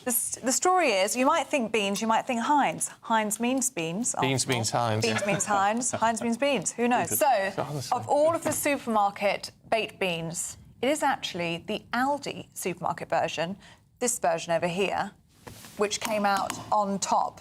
The Bramwell's baked beans, 76% on the taste test. And they're much cheaper as well. Much cheaper. Households can save, if you're buying 2 cans a week, £100 a year buying the Aldi version of these baked beans. So we thought we're going to do a blind taste test this morning to see. So we've got the Aldi beans, we've got M&S beans, and we've got beans Heinz. So I think number 2 is the best one. Yeah, I agree. Right, came first best to me. So the Heinz is number 3. Interesting. Which was the worst one? Which is the worst one, which is the ones, actually, I'll buy it home. Do you know what? That's just proven it. M&S was number 1. And Aldi was number 2, which was our favourite as well. I said M&S. Yeah, and we both said Aldi. We did say Aldi. I have to be honest, I was not expecting that. I told you. This is the hill I will die on. These are the beans that I get at home and I love them. At university, you get the tin that's half that size, and it was 21p for the store ones and 23p for Heinz baked beans. And as I say, the key was in the thickness of the sauce and how hard the beans were. They actually are really nice. They're really. I am really surprised, and we buy more than 2 cans a week, so it saved me a couple of £100. We get through 2 cans. So you like the Aldi ones? I like the Aldi ones. Okay. I'm shocked. They're a lot cheaper. Yeah. GB News, the People's Channel. Conservative MPs have finally chosen their top 2 for the leadership. And now, it's over to the members. Join me, Christopher Hope, tomorrow as Kevin Badenoch and Robert Jenrick are quizzed by Conservative Party members and myself at our GB News leadership event. And afterwards, join me, Patrick Christys, with a live studio audience and a star panel as we discuss what it means for the Conservative Party and what it means for you. Decision time, the race to lead, from 7 p.m. tomorrow, only on GB News, the People's Channel, Britain's news channel. I'm Arlene Foster on GB News, Britain's news channel.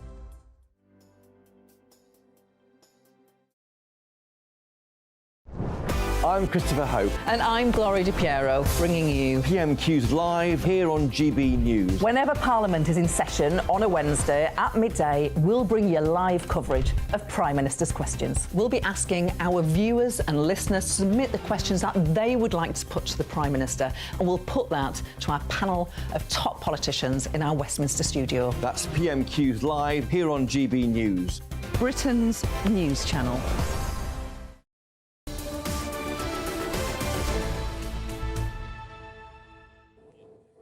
Right, let's get stuck into this story because we're both incredibly disturbed by this. Welsh Conservatives in the Senate today will call for the government to enforce a phonics method for teaching reading in Welsh schools. We're joined by the leader of the Welsh Conservatives, Andrew R.T. Davies. Andrew, morning. We are shocked, frankly, that 20% of kids in Wales going to secondary school are illiterate. How could this be possibly true?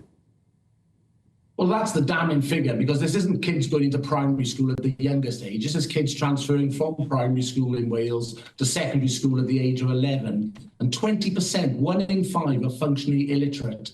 And that's because the Welsh Government have been just trying to do things different here in Wales for the sake of difference. Whereas other parts of the United Kingdom, namely England, moved to the phonics model of teaching reading in schools way back in the early 2000s, where it is proven that the queuing system, which is another method of teaching, was a failed system and left children illiterate. And here we are in 2024, with that staggering figure that's come out recently of 20% of 11-year-olds going to secondary school in Wales that are functionally illiterate.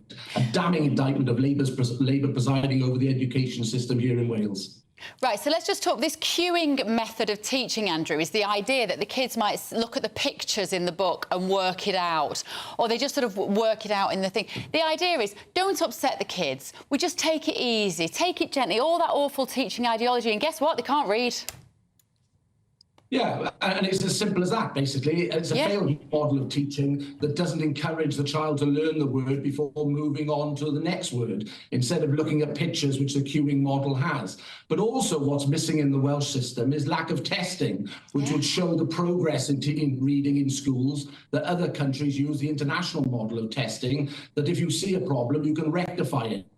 But in the absence of any testing going on in Welsh schools, this problem's been allowed to fester. Now, the evidence has been there since a select committee in 2005, identified this as a failing model of teaching in the House of Commons, and yet the Welsh system has been in place because Welsh Labour want to do things for different sake. So that's why we're bringing a motion today to force the issue on the floor of the Welsh Parliament.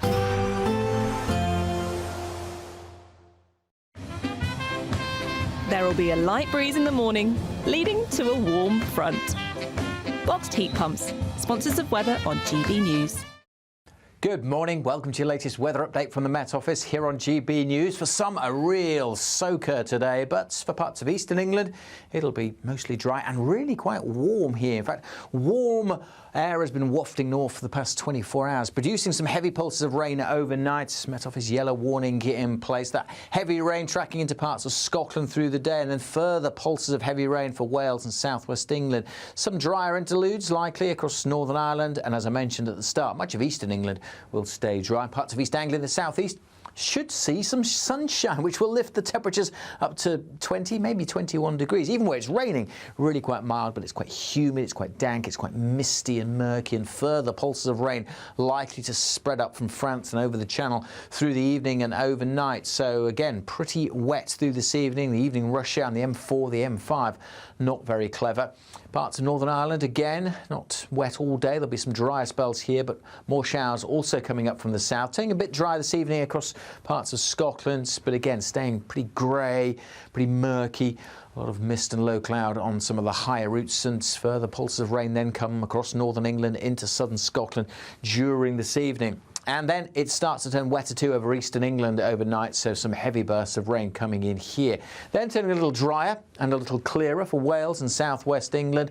Another very warm night with many places staying in double digits and a few likely to stay in the teens. So yes, still pretty warm on Thursday, turning a little fresher, drier day, certainly for Wales and southwest England, some good spells of sunshine. We'll steadily see the rain clearing away from East Anglia and the southeast, taking a little longer to clear from northeast Scotland. A few showers later for Wales and the southwest and Northern Ireland too, but many places looking fine and sunny tomorrow, and although not as warm and humid as today, still temperatures above average. We can expect clear skies, leading to a light and warm day ahead. Lovely. There's only 2 weeks remaining. Good Afternoon Britain isn't just about us. The wonderful thing about this programme is it's about everyone watching. It's an interactive programme. Well, there absolutely is something to see here, and we're going to be talking about it more. Whether it's breaking royal news, Will, please bring us up to date. Or indeed a particularly punchy speech in the House of Commons. Very, very curious. We bring it to you live, and then we bring you live reaction as well. That's Good Afternoon Britain, weekdays from midday. Only on GB News, the People's Channel, Britain's news channel. Hi there, I'm Michelle Dewberry and I'm going to take a second to tell you all about my show, Dubes & Co. We start off with the issues of the day. We then bring in both sides of the argument. We get rid of the disrespect. And then you throw me into the mix. And trust me, I'll tell it exactly how it is. And then, of course, the magic ingredient, you at home. We mix it all together and what have we got, in my opinion, the best debate show in town. Monday to Friday, 6 till 7 on GB News, Britain's news channel. Good Afternoon Britain isn't just about us. The wonderful thing about this programme is it's about everyone watching. It's an interactive programme. Well, there absolutely is something to see here, and we're going to be talking about it more. Whether it's breaking royal news, Will, please bring us up to date, or indeed a particularly punchy speech in the House of Commons. Very, very curious. We bring it to you live, and then we bring you live reaction as well. That's Good Afternoon Britain, weekdays from midday. Only on GB News, the People's Channel, Britain's news channel. It's Patrick Christie's Tonight, and here we do things differently. It's explaining the absolute madness of this, doesn't it? It's explosive. I mean, this is very good. It's lively. 850. Your government sat there, Sean, and it did nothing. It's controversial. And the Middle East has been in turmoil since before I was born. It's everything you need to kickstart your evening. Everyone's had their Weetabix tonight. I love to see it. That's Patrick Christie's Tonight, weeknights from 9 p.m. Only on GB News, the People's Channel, Britain's news channel.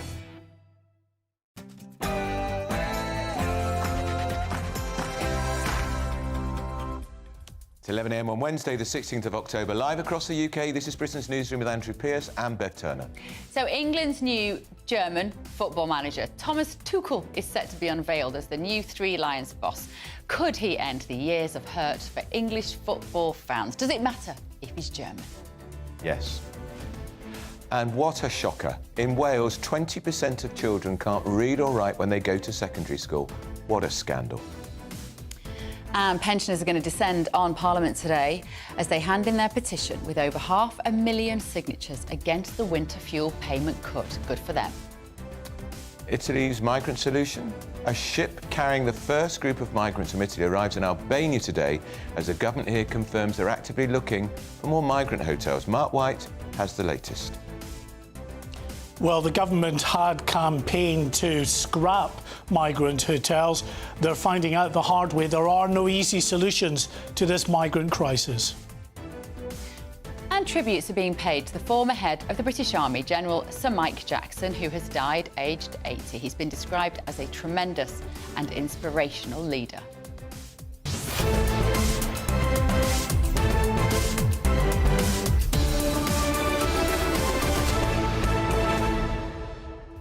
Get in touch with us this morning. We know you've got a lot to say on this German football manager of the England team. gbnews.com/your say. First, the very latest news with Sam Francis.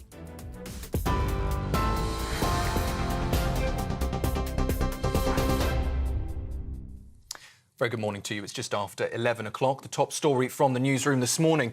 The government is now scrambling to find more hotel spaces for migrants after a surge in small boat arrivals.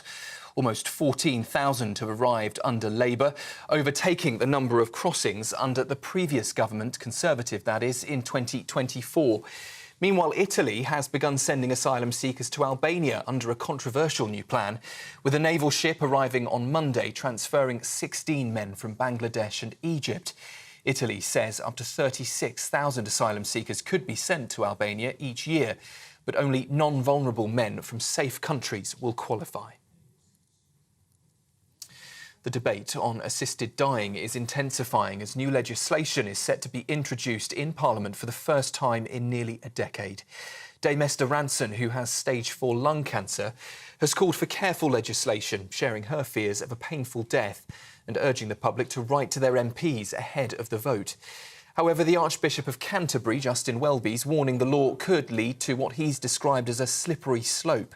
Labour MP Kim Leadbeater, though, says the bill will have strict criteria and safeguards. I've spoken to my parents about it, I said, Dad, you do know you don't have to do it. And he went, oh, yeah, no, you don't. Of course you don't. It's about personal choice and personal freedom and autonomy. That's the crux of the issue. So lots of safeguards and protections, terminally ill adults only. So this is not about disabled people. Let's fight for the rights of disabled people. Absolutely, I'm front and centre of that campaign as well. And I understand it creates a nervousness within the disabled community, but it's not about them. It's about terminally ill people and their choice and their right, so that we don't have to hear stories after stories after stories of people who have had a horrible end of life. Kim Ledby to their Labour MP speaking earlier. Well, hundreds are set to gather in Parliament Square today, calling on the government to protect the winter fuel payment for older people on low incomes.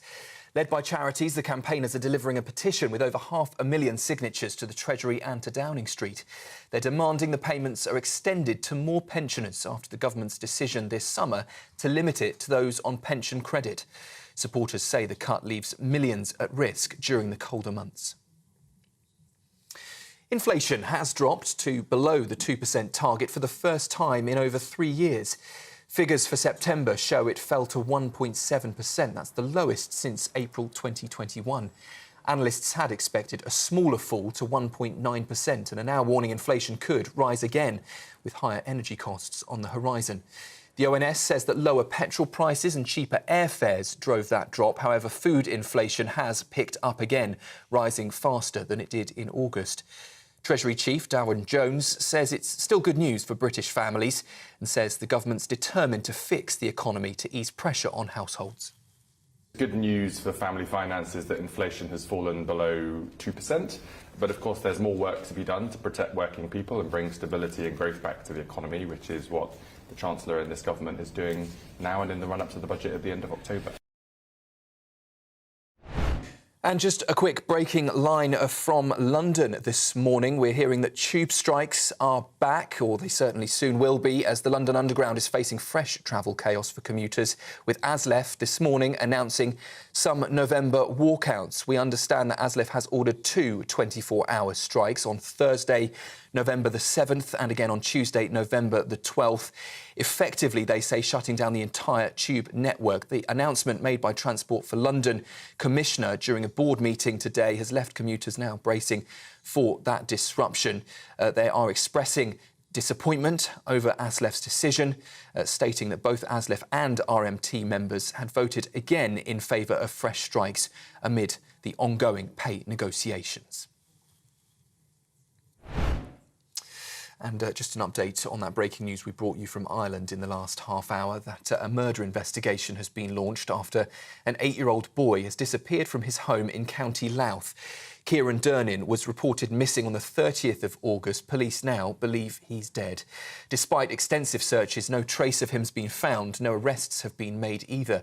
Police are urging anyone with information to come forward, saying even the smallest detail could help their search. In other news, and to the Middle East, Israel says it's seriously considering the United States' concerns that a lack of humanitarian aid is getting into Gaza. It's after an official letter from the White House warned that military assistance could be cut if the situation doesn't improve within 30 days.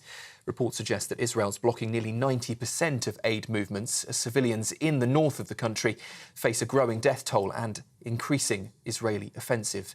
Israel, though, claims it is targeting Hamas fighters, not aid deliveries. Meanwhile, 30 aid trucks have managed to enter northern Gaza for the first time in 2 weeks, but the UN is warning the situation is still desperate. And if you haven't heard already, some sporting news for you. Prince William has congratulated Thomas Tuchel on being named the new England head coach, telling him, "We're all behind you." The Prince of Wales, patron of the FA, said in a personal message posted by Kensington Palace on social media, he said, "Exciting times for England with a generation of talented players and a new manager taking the reins," adding, "Thomas, wishing you the best of luck." Well, Tuchel, known for his time at Chelsea and Bayern Munich, will officially take over on the 1st of January. He has, of course, already won the Champions League and worked closely with England captain Harry Kane, but some are still concerned over his fiery reputation. That's it from me. I'll hand you back now to Andrew and Bev. For the very latest GB News direct to your smartphone, sign up to News Alerts by scanning the QR code or go to gbnews.com/alerts.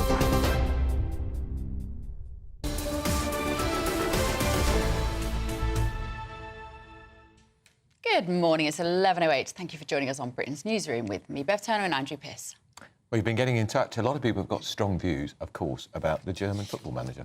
Yes, they have. Shall I dig them out? I think you should. Am I going to be your secretary again now? Well, I mean, I just think I can't understand. The country population is There you 70 go, million. Why can't we have some flipping an English bloke?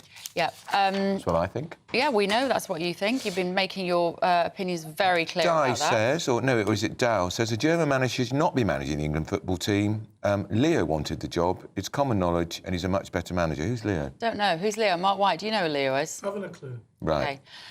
OK, John says, I don't think it's good appointing a German manager. Can you imagine the stick from the fans and the press if we lose the game? Yeah, particularly if we lose to Germany. Well, absolutely. I'm so sorry, I haven't got the views. And Ronald says, non-England manager just shows the sham of having supposedly the best football league in the world. The trouble is with the Football League, Premier League, 60% apparently, according to Mike Parry, of the players aren't English. No, that's right. They're foreign. Well, it has highlighted this morning the fact that we have basically not invested in English, British football, have we? I remember growing up with, you know, family being kind of Man United fans because we lived literally just round the corner from their training ground. And they were all local boys. The Nevilles, Paul Scholes, Ryan Giggs, they were all local Mancunian lads. Yeah. And those days are gone. The days are just gone completely, aren't they? Now, why? Because it's not as though British kids, English kids can't play football. It's just that they're not doing for some reason. I'd love to understand a bit more about why that is. Well, and it didn't do us any good anyway, because the last two foreign managers, Capello and what was the other one called? Wenger and Eriksson, didn't win anything. I'm so sorry, I can't bring up the views at the moment. So don't forget, it's PMQs at midday. Let us know what you would ask the Prime Minister today. Christopher Hope and Gloria De Piero will take your questions. And let's be honest, there's quite a lot to ask the Prime Minister at the moment. Where would you start? Taylor Swift, maybe? Smashing the gangs, maybe. Well, they're not doing that, are they? How about bed and breakfast for migrants? That seems to be on offer. We can confirm this morning the government is actively looking to obtain more hotel spaces for migrants. I thought they were getting rid of these hotels. Let's talk to our Home and Security editor, Mark White, who knows this story inside out. They've made a complete Orlix of this, haven't they? Well, it was a key campaign promise from Keir Starmer to Yvette Cooper telling us that they were going to end the costly use of asylum seeker hotels right across the country. Now, that was one aspect of their small boats policy that was widely welcomed across the country because hundreds of hotels have been tied up, often for years, taking them out of use for weddings and other functions, for people that are coming there on business, staying in those local communities. Real assets that have just been taken out of service. So when Labour said we're going to end this costly process that's costing the country £8 million a day, that was welcomed. However, they've learnt the hard way that, as I said earlier, there are no easy solutions to the migrant crisis, and there has been a surge in small boats coming across in the summer months, as we'd expect, but there are actually more small boat migrants who've come across under Labour now, since they took power just over 3 months ago, than the Conservatives in the first half of the year, about 13,700. And they're going to have to house them somewhere, and they are now, we understand, in negotiations with more hotel chains to put them into hotels. But what will happen to smashing the gangs?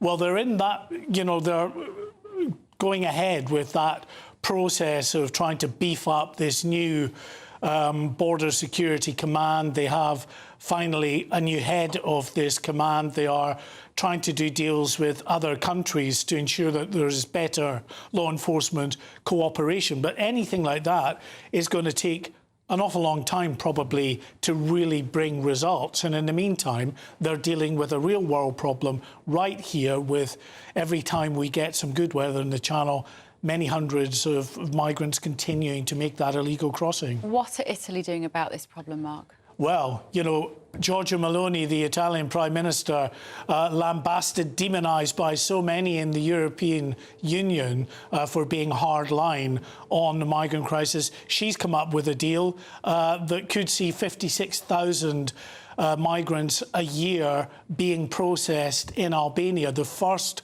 of those migrants arrived this morning on the naval vessel Libra into Albania. Just 16 initially, 10 Bangladeshi Bangladeshis, 6 Egyptians. The Italian government have said they will only send non-vulnerable adult males, and they'll only send those migrants who've come from countries that they deem to be safe countries. And there are 21 separate countries where migrants often come from that Italy say are safe. So that means that these people will be sent for processing to Albania. If they're successful, they can be returned to Italy.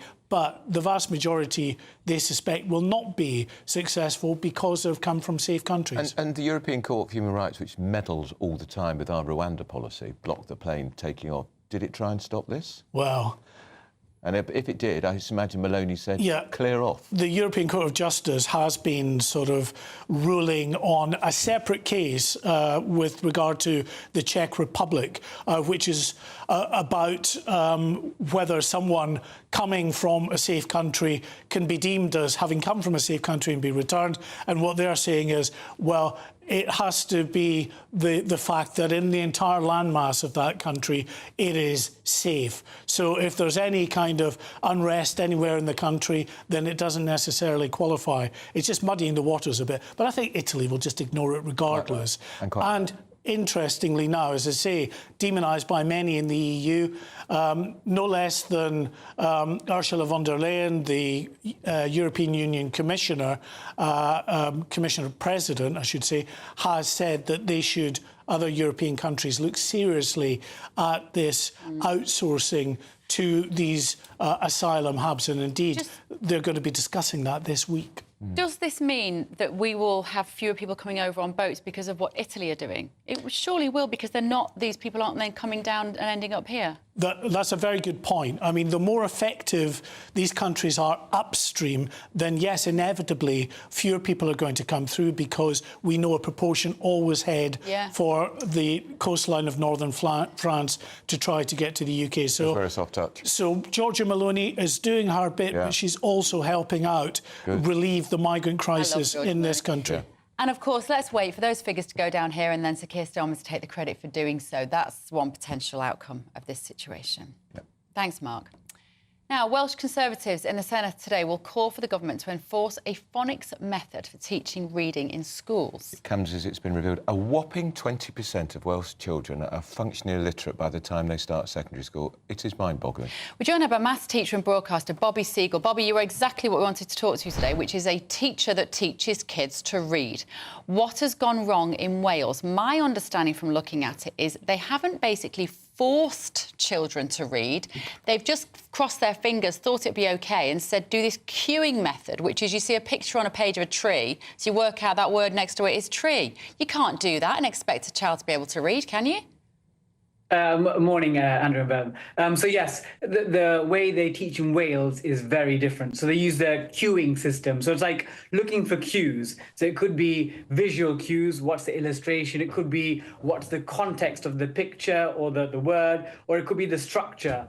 And again, evidence is always a bit mixed in this, but it generally shows that when children try and look for cues, they're not really building a solid foundation of what the words actually mean. So in England, and Michael Gove, one of the things that he introduced was phonics. And this is where children try and recognize the sounds. If you're trying to read cat, cat, and then children will build it up, so they're recognizing the sounds, SHs, what do OOs mean? And in England, generally, reading standards on the whole have gone up because children go through the phonics method, where there's a queuing system where you're looking at illustrations. And again, it can be a measure of last resort, but it shouldn't be the first instance in which children try to learn. And in Wales, if you look at the PISA assessments, and these are international standards where we compare maths, science and reading, Wales has dropped off to its lowest level since the records of PISA has begun. And some educationists blame this queuing system. And if the results are 20% of children are functionally illiterate by the time they join secondary school, then there clearly is an issue with this method.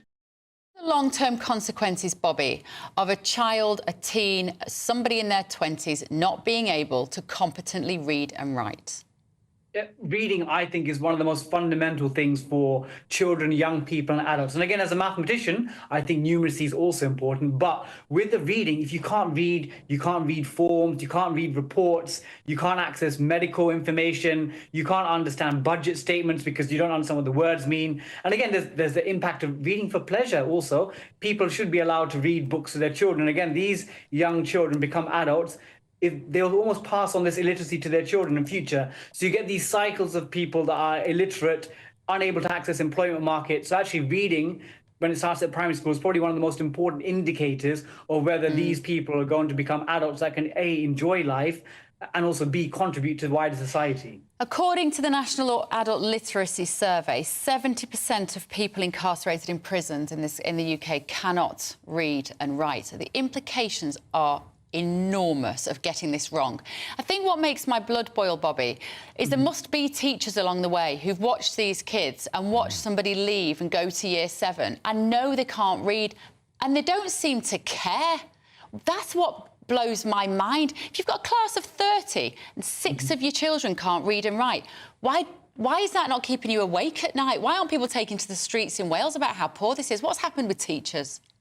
So again, I will defend teachers here. Again, I'm a maths specialist, and actually last week I was working with some year 2s on maths, and I did a bit of story time with the children at the end. And I can tell the teachers are passionate about young people's education. But what I will say here is there also needs to be parental responsibility, because teachers from 8:30 till 3:30, whatever your times are, you work hard, you've got 30 children, it is challenging, but we need parents at home to support. And again, this is one of the saddest things I'll say, Bev, is that I can tell how well a child will do by meeting their mum or dad. And that shouldn't be the case. It should be the child's ability. And a mum or dad at home, they don't really care about their child's reading, their literacy, their numeracy. It's going to be very difficult for us in school. So I think teachers, there's a separate question about teachers and effectiveness and systems like phonics or queuing, but we need parents to get on board. And if they don't, there's no hope. But, Bobby, the teachers have failed the children in Wales. I think it's a system. I would say individual teachers, we work hard. And again, in Wales, I've not taught in a school in Wales, but I think it's a system. If you're asking teachers to use this queuing system where you're looking for visual cues, that's not teaching them to read properly, is it? One last question. We're up against the clock, but I'm interested to know, if you see a kid and you look at the parents and you say to those, you think that kid's going to fail because the parents don't care, do you tell the parents that? Again, you've got to be diplomatic, because you don't want to get into fisticuffs verbally with a parent. I think you just tell them, what are you doing at home? What's your routine? You get home, 4 o'clock, 4:30, do you read? Do you do homework? And if they're like, oh, no, we're just watching the telly and the sport, then you say, oh, actually, what might be important? So you can sort of try to give them advice and suggestion, but at the end of the day, it's their child. And I think in this country, we need more people to take responsibility for their own children. Amazing. What a revelation. Bobby Siegel, great to see you. My mum's worked with schools for 50 years, she won't mind me saying, and she has said decades ago, she said, people are stopping taking responsibility for their own children. Yeah. And it's so true. And, you know, just reading a book at bedtime, it's just your routine. Like you said, Bobby said that about your routine. I've always read books with my kids at bedtime. It's just part of your routine. Bath, tea, bed, teeth, read. Exactly. And somehow they're not doing it. We've got to talk to the Welsh Government have put out a statement. They say this: phonics is central to teaching in Wales, and we expect to see it in all schools. We have said that we will be making our expectations about phonics clearer and how this should be complemented by wider strategies to build learners' reading skills, taking into account these individual children. What a load of rubbish. It should no be. Admission we are so sorry. Absolutely. We have failed your children. Statement is. This is an emergency situation. If 6 out of 30 kids in every class are leaving primary school, not being able to read and write, we have failed you. It's appalling. That statement is a complete dereliction of duty. We have to take into account the individual needs of children. Well, you're not. You're not. You're patently not doing that. Right, up next, we're having a shocking story about what funeral directors are allowed to keep in their garage. This has been a bit of a learning curve for me this morning, reading this. Do not miss it. This is Britain's Newsroom on GB News. If you want your news to be straight talking... This is a nightmare for the Conservatives again. Down to earth. It's not just Nottingham where this is happening, is it? And most importantly, honest. Hard-working, middle-class taxpayers, they'll get their book thrown at them. Then catch me, Martin Daubney, Monday to Friday, 3 till 6 p.m. on GB News, Britain's news channel. This is GB News, Britain's news channel. Good morning, Georgia. Your story is incredible. Yeah, just remind us of it. You quit running in, was it 2017? Because I mean, to be quite frank, your body was knackered, you had injuries, you thought you couldn't go on anymore. But then you started running again at Park Run in 2022. And of course, this summer at the Olympics, you won bronze.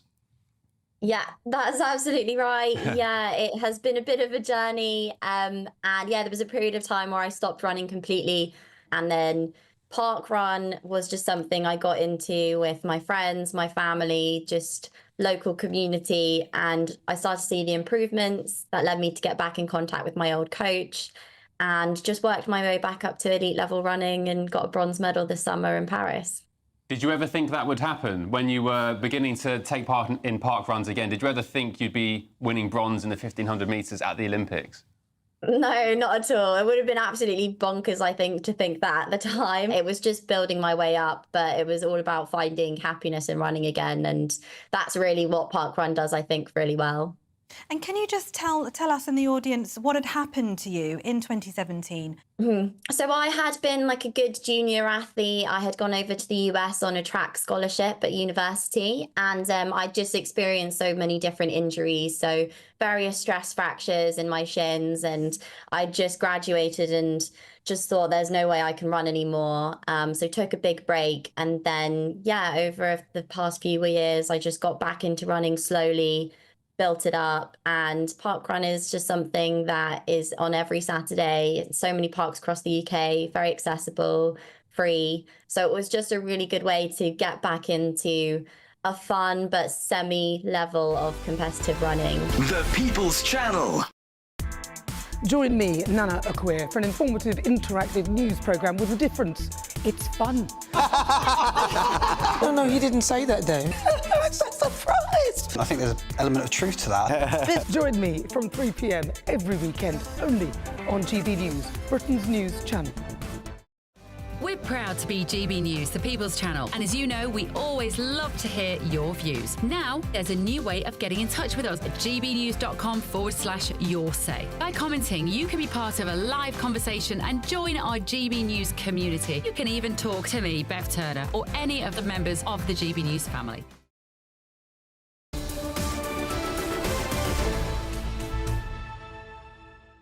It is 11:25. This is Britain's Newsroom with Andrew Pearson, Bev Turner. The panel is back. That's Mike Parry, very aerated, as my mother might say, about the football, and campaigner for Peace and Justice Project, Samuel Sweek. Now, funerals. Mike, tell us about funeral directors. Yeah, I mean, I hate going to funerals. I don't know about you, but as I get older, and the very thing scares me off. But whenever I pass a funeral director's, I get a shiver down my back. And I do. And if I see a hearse, I used to come home late at night, and I was doing late shows and all that, and I saw a hearse parked outside the funeral director, and shiver down my mouth.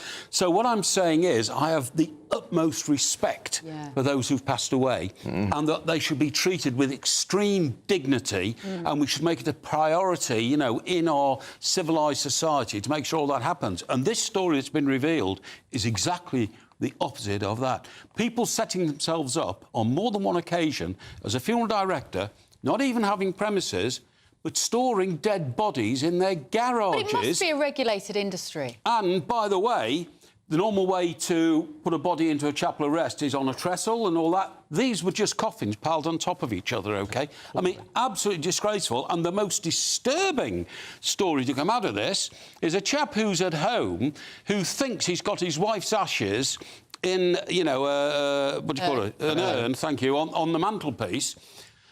Gets a knock on the door, suddenly be told, I'm sorry, there must be a mistake because we've discovered your wife's body in the mortuary at the hospital and she has not yet been cremated. So whose ashes were they? Who knows? I've always thought when I've been to a cremation, how do you know whose those ashes are when they've all fallen down? It's all a bit mixed in together. It's but I mean, symbolic. to actually be told your wife hasn't yet been cremated, I mean, it just shows an appalling, horrible situation regarding the funeral industry. And it goes back, by the way, several years to well-known perverts that we know who used to interfere with dead bodies, you know what I mean? Well-known perverts? I don't know any well-known perverts. I think we do, don't we? Do people we? like, Careful. No, I won't. But Moving on. Who get access to mortuaries because do you it think is we so need to, badly regulated. Samuel, do we need to regulate this industry more? Maybe this story's raised an issue. We hand over our loved ones and we hope they're being cared for then. Well, look, I'm not going to pretend that I know any more about the industry than I do, but I think people should be treated with dignity in life as they should be in death. It sounds like there is a massive void within that, and it's a really shocking story to hear about. So, wow, because you do trust them. You do. You have to trust them. And you do. And what a remarkable job. I'm always full of reverence for people who deal with the dead, because I just think it's a job that I wouldn't want to do, and it's remarkable. No. Can we just move on to Nepo babies? I'm so conscious of the clock. Labour, it turns out, Samuel, are as much guilty of kind of political nepotism as the Conservatives ever were, if not more so. Unbelievable. Shocking. No, so yeah, I mean, it just leads on from a story about Keir Starmer packing out the House of Lords with his mates, people who have paid him political favours over time. For full disclosure, I'm completely against the House of Lords, particularly on political lineage and on a hereditary level. But, you know, again, this leads on from the Labour Party, Keir Starmer's Labour Party in particular here, whereas the problem went back to Blair's time as well, as it was in the intervening Conservative governments, packing out the House of Lords with people who are your friends, who you can curry political favour with later on down the line to help you get what you want over the line in government. 8 front benches. Yeah, but there's an irony, isn't there, Mike? They're publishing this bill to get rid of the hereditary peers. There's still 92, and yet the House of Commons is stuffed full of hereditary Labour MPs. Hilary Benn, son of... I totally agree. At least the hereditary peers can say, we have a stake in the country, going back sometimes hundreds of years, OK? Whereas the Nepo babies don't have any stake in the country, going back one generation. Stephen Kinnock, son of Neil Exactly. Kinnock. And just on the Kinnocks, by the way, if this was extended to Europe and the European Parliament, I mean, the Kinnocks would be the world's most popular Nepo baby family, wouldn't they? They've got them all over the place, and they're drawing huge pensions from the European Union because of the amount of people who work there. Not knocking Neil Kinnock, sorry that his wife Glenys obviously has departed, but, I mean, he was the ultimate career politician. I know. And a new minister in the new government, he's only been an MP for a week, becomes a minister. Hamish Faulkner, who's his dad? Oh, Charlie Faulkner, who was Blair's Lord Chancellor. That's right, and even Lord Gould, who was never a politician, he was just a great adviser behind the scenes, wasn't he? Manages to get his children in. Georgia Gould, she's a minister. Georgia Gould, what about Sue Gray? The moment she's appointed, her son becomes an MP. I know. There are. Right, no nepotism here. You are both here on your merits. Thank you so much, Samuel and Mike. Up next, England's flailing football team have appointed a new German manager. If you're just joining us, we are going to be discussing that. This is GB News. Don't go anywhere. I don't know. Are they flailing? Well... Hello, welcome to your latest weather update from the Met Office here on GB News. It's quite warm, it's quite humid, but for quite a few of us, it's a very wet Wednesday. We've got low pressure sitting just to the west of the UK, high pressure to the east, generating southerly winds. And these southerly winds are bringing the warmth, but they're also bringing the moisture, and these weather fronts providing some fairly heavy downpours through this afternoon, particularly over parts of northern England, but continuing to stay pretty soggy over Wales and southwest England. Some heavy showers here, and parts of eastern Scotland also looking pretty wet with the winds coming in from the sea here. We'll see some dry conditions for Northern Ireland and northern Scotland, and much of eastern England having a fine day. Really quite warm here with a bit of brightness. 21, maybe even 22 degrees Celsius, and even where it's raining, it is warm and it is humid. But further pulses of heavy rain will drift northwards across southern England and South Wales into this evening. So not very clever for this evening's rush hour. Again, the M5, the M4, and even further north. Although the rain may ease for a time over northern England, there will be further showers here and across central and southern Scotland. As we go through the night, we'll start to see all this rain slowly working eastwards. So after a dry day, it will turn into a wet night. Still some heavy pulses of rain, particularly over northern England. So again, not clever on the roads here. A lot of spray, a lot of surface water around, even the potential for some flooding as that rain slowly moves northwards across Scotland, clearing away from East Anglia and the southeast. Much clearer conditions by dawn over Wales and southwest England. Another pretty warm night with temperatures in many places staying in the teens. Tomorrow starts pretty glum over eastern England and much of Scotland, but the rain will slowly peter out, taking most of the morning before it clears away from the mainland of Scotland, staying soggy in Shetland, but generally cheering up tomorrow. A brighter day, a fresher day. There'll be a sprinkling of showers in the west, but many places seeing some sunny spells. Not as warm, but still quite mild for October.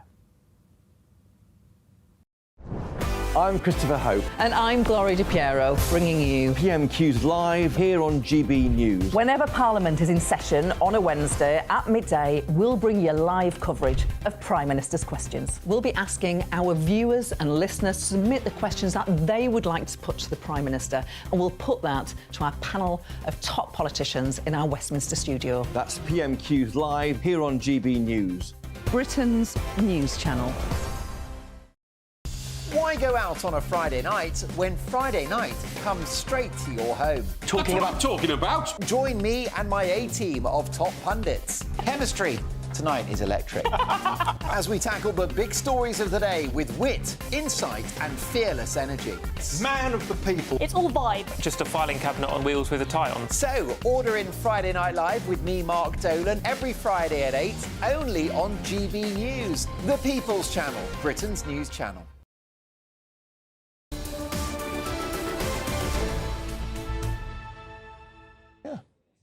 Revelation, I've just found out that Andrew Pearce can swim in the sea on New Year's Day, that's what he normally does. In your swimming trunks? Yeah. Not even a wetsuit? No wetsuit. You are tougher than you look, Andrew Pearce. What we call a rashie at the top. But You've got a rashie? I have, yeah. Who are you and what have you done with Andrew Pearce? Yeah. I'm a good, strong swimmer. You a cold water swimmer? I had no idea. Honestly, I think you know someone. Right, don't forget, it's PMQs at midday. As always, Christopher Hope and Gloria Di Piero want your question for the Prime Minister. Send them in. gbnews.com/your say. Now, though, very latest headlines with Sam.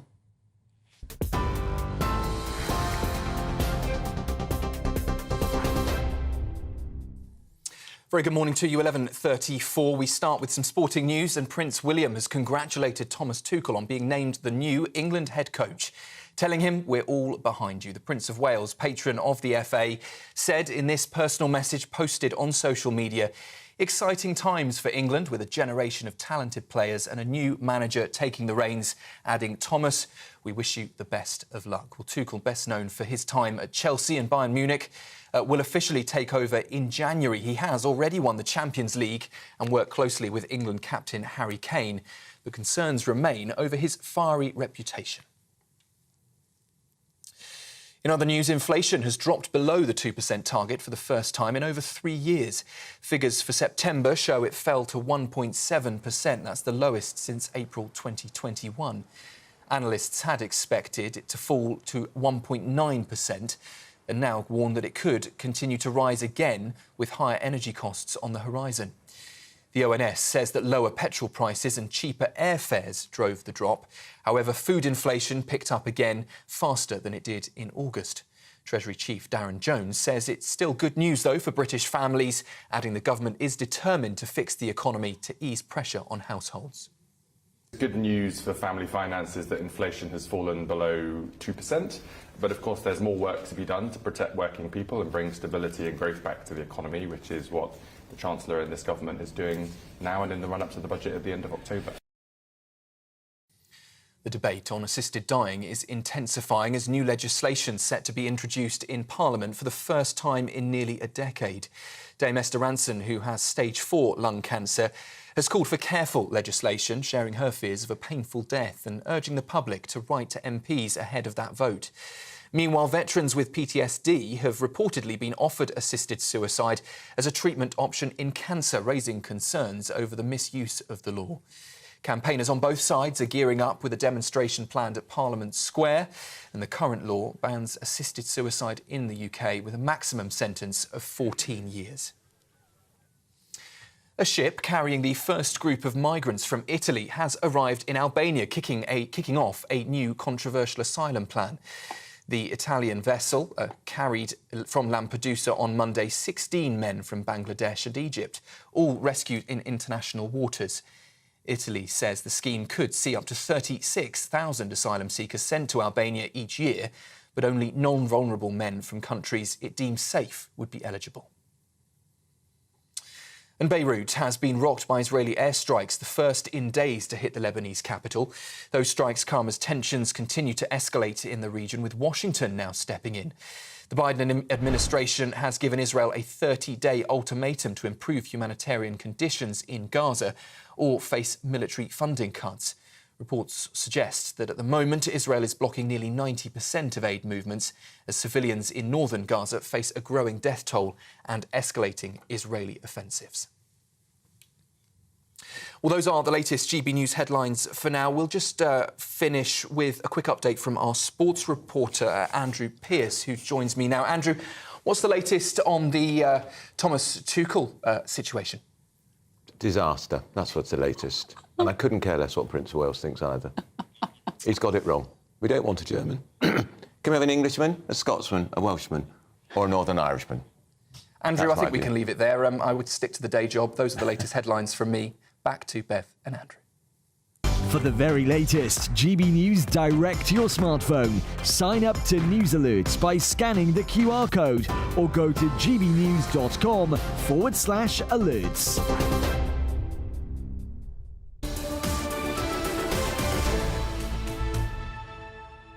You didn't know Sam was going to do that, did you? Sounds like a joke. There was an Englishman, an Irishman, a Scotsman, a German. Which of them is the coach of the England football team? I think it's just short-sighted. Well, we know you've made your feelings about this when very you think clear. like someone like Chris Blackhurst, former editor of The Independent, instinctively liberal man, very disappointed.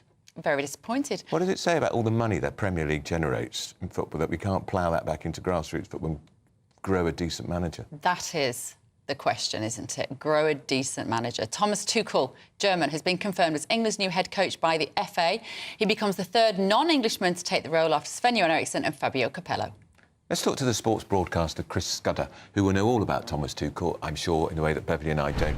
Chris, it's disappointing, isn't it, that we can't find a Brit? I knew you'd say that. You'd say that. No, it isn't. Listen, there's nobody English who can do it, really. I mean, OK, Eddie Howe, but Newcastle pay him far more than England are paying Tuchel.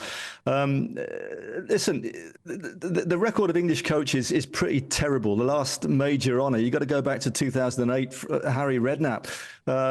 Short of Howe and Potter, there's nobody around. And, Tuchel is an elite coach. I think we've got used to it in this country now, to having a foreign coach. I think Tuchel exceeds what Eriksson was and certainly what Capello was. That was a disaster. I was there in South Africa and throughout Eriksson's reign.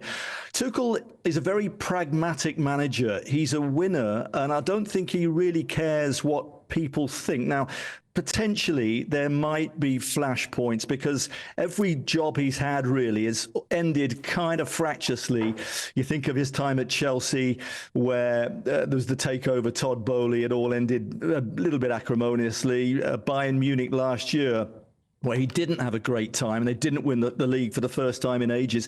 But what he is, he is considered to be a very elite coach who gets the job done. And I think that's what England need to get across the line. For all the things that Gareth Southgate did, he did it all very correctly and he was popular with the players. He wasn't a great coach, Chris, and he didn't get us across the line. That's the important bit. This is the man who could do that. Chris, what I'm really interested in, though, is why we have no English managers. What happened in the last, what would you say, 30 years to mean that we haven't got any English managers? Is it just that English footballers don't want to become England managers, football managers?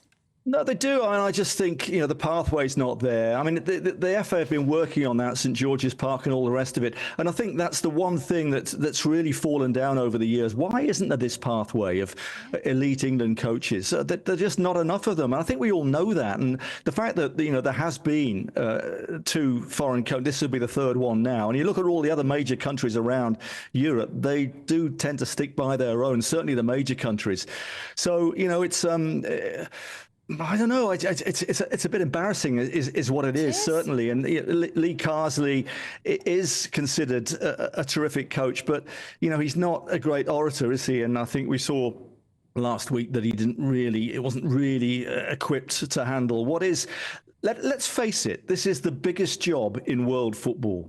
With the window in which you sit, and the Italians might disagree, but it's a huge job, and it's a thankless job, the impossible job it's been called many times. I think Tuchel, because he is his own man, and he is very much an Anglophile. He loved his time at Chelsea, and he feels like a good fit to me, I think, because he will just. What he does is he doesn't have a set way of playing. It's very pragmatic. He'll look at the opposition and say, this is what we'll do today. When you've got good players around you, who can adapt, I think it might be successful. And you never know. And people wanted Pep. I wanted Pep, I've got to be honest, the greatest manager of all. But the money was clearly an issue. I think they have discussed it. He would have been a very popular choice, clearly. But Tuchel, I think, is a very good second. A very good second. Thanks, Chris. Listen, don't be down, Andrew, really. He's a good coach. Chris Scudder, thank you so much for joining us. You see, I got the giggles. Yeah. Do you know why? Because see how bored you were. Who's Pep? Pep Guardiola, what's his name? Manages Manchester City. Pep Guardiola, I know that. Yeah, so you did know that. Yeah, but I've never seen you look so bored as you did. No, I just think all that money that's generated by the Premier League, I mean, it costs hundreds of pounds to go and watch these stupid teams. I know. What happens to all that money? Where does it go? Well, Why this is none has of it raised ploughed a back very in? important issue that we need to put more money into grassroots English football and get the pathways to success right. Tributes are being paid to the former head of the British Army, General Sir Mike Jackson. We're going to have more of that next. Don't go anywhere.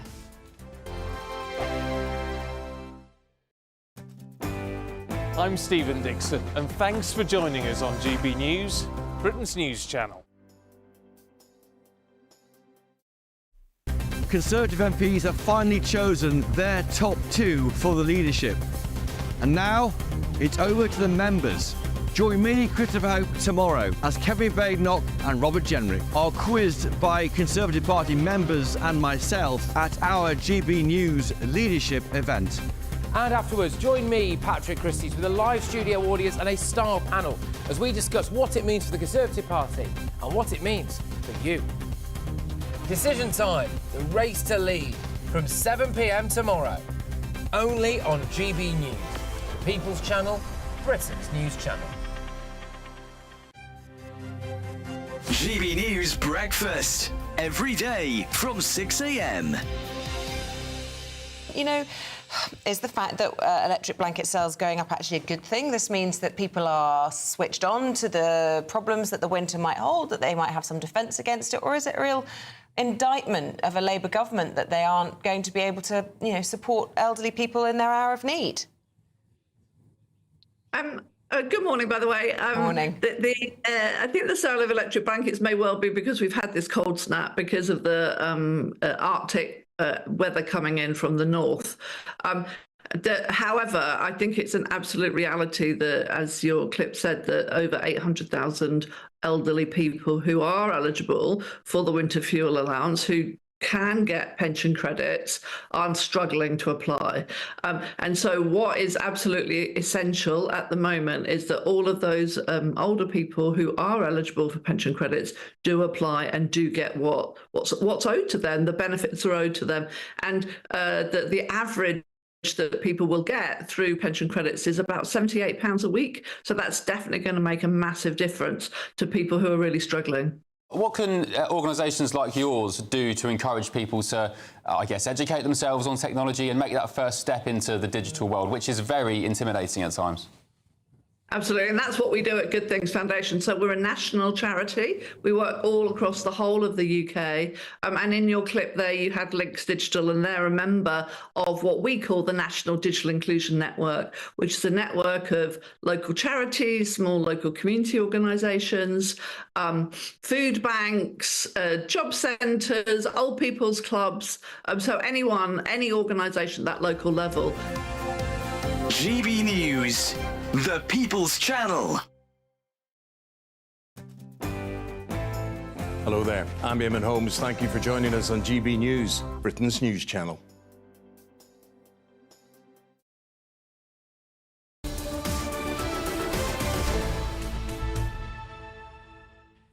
very good morning. So tributes are being paid to the former head of the British Army, General Sir Mike Jackson, who has died aged 80. He served as head of the army between 2003 2006 during the Iraq War and has been described as a tremendous and inspirational leader. In a statement, the British Army said Jacko, as he was known, would be long remembered. But why was he so special? Let's talk to former company commander in the Parachute Regiment, Major Andrew Fox, who I have to tell you, Beverly has a crush on. Didn't know you knew that, Major Fox. That's not fair, Andrew. Just to be clear, Andrew, after our interview yesterday, I said that was the very manly Andrew Fox. I'm sure you weren't offended by that, were you? Andrew Fox, why was General Jackson such an inspirational leader? I think it was the sheer ability he had to make people feel involved with everything he was leading. It's, he was an officer of tremendous wit and tremendous intelligence, an absolutely fearsome man at holding subordinates to account when they didn't meet his exceptionally high standards. But he had that ability that all the best leaders have to speak to soldiers and listen to what they have to say to him. And he was renowned as excellent company in the officers' mess. The soldiers loved him, and obviously he had a military track record that, most people joining the army could only possibly dream of. Household name to most people, may not have heard of Mike Jackson, but obviously during the Iraq War 2003 to 6, played a really critical role for us. Yes, and even more so in Kosovo, where famously he refused to start World War III on behalf of General Clark, who was trying to get him to block the runway to Russian resupply at the airports. And he was a man who would take a moral stand where he thought it was appropriate. And we saw that in his retirement as well, when he spoke up very, very clearly and very loudly about better conditions for soldiers, better pay and better equipment. So this was a guy who cared about his troops. And who invested in them and who made them feel, worthy and worthwhile, and that's the real skill of a great leader. He was good on the media too. I know that's probably not so important, but he had a very good profile on the media, didn't he, Andrew? Yeah, and he had the wit and intelligence to get his point across in a way that connected with people. A great example from a mess dinner where he was giving a speech, and at the back someone was making crow noises, and a crow in the army is a junior person. And obviously everyone was looking around as who would dare to do this, and there were two veterans from Arnhem, the Battle of Arnhem in 1944, where were making crow noise. General Jackson, and he turned around and said, "Well, I suppose you can even reach the chief of the defence staff, but you're still a crow to somebody." I grabbed the voice he had, and that was the kind of wit and charm he brought to what he did. Are there still men like that in the British Army in these woke times? Do you still get that sort of leadership, do you think? Yes, I think so. I mean, I know some great leaders in the army, and yes, it's a more compassionate army than it has been in the past, but that's not necessarily a bad thing as long as it comes to crunch time. You've got warriors who will take men and women into battle and deliver the results that are needed. And I know plenty of people still in the army who are capable of that. OK, thank you so much for that insight there. I met him a few times, Major Andrew Fox. I met him a few times. He was really impressive. Yeah, I bet. And he's one of those people, when he walked in the room, everybody noticed. Yeah. He had that sort of aura. A manly man. A manly man. Right, let's see. Unlike me, apparently. No. Well, I've discovered this morning that you do outdoor swimming in the cold water. I can't get my head around that. You've been getting in touch at home. Michael says, when my 4-year-old daughter started primary school, the teacher called my wife in thinking there was something wrong because the teacher was shocked that she could read. See, some parents can get their kids to read early. We have to all be doing our bit, don't we? Don't go anywhere. PMQs in just a minute.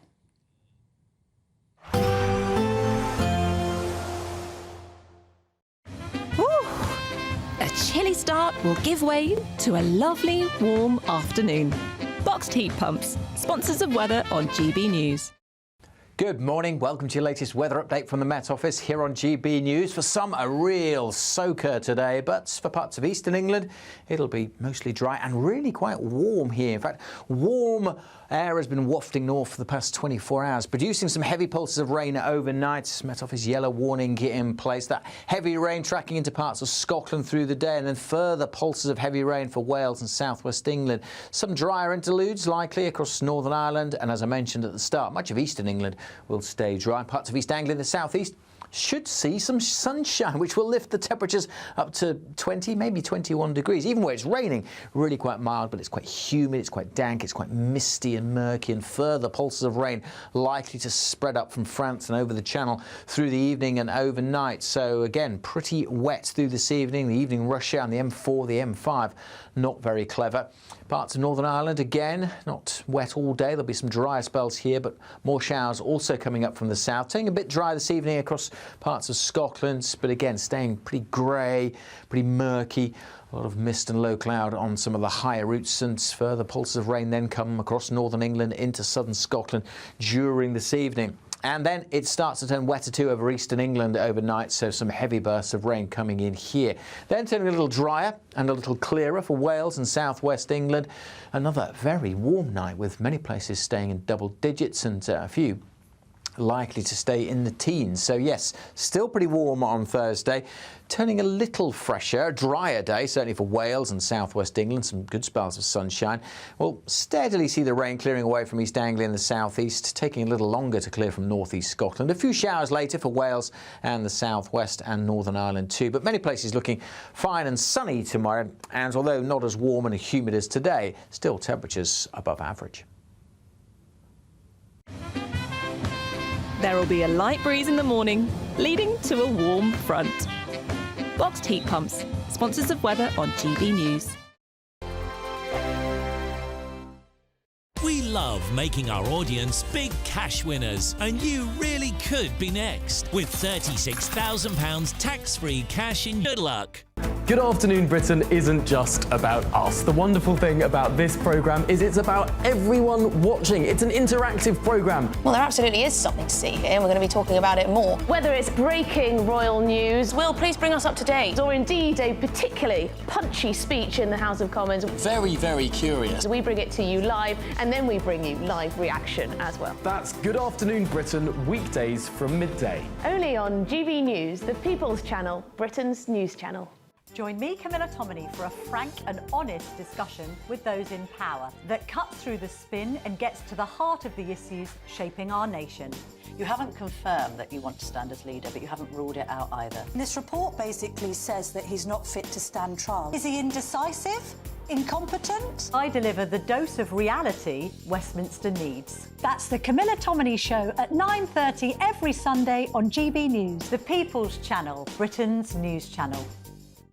Hi there, I'm Michelle Dewberry, and I'm going to take a second to tell you all about my show, Dubes & Co. We start off with the issues of the day. We then bring in both sides of the arguments. We get rid of the disrespect. And then you throw me into the mix. And trust me, I'll tell it exactly how it is. And then, of course, the magic ingredient, you at home. We mix it all together, and what have we got? In my opinion, the best debate show in town. Monday to Friday, 6 till 7 on GB News, Britain's news channel.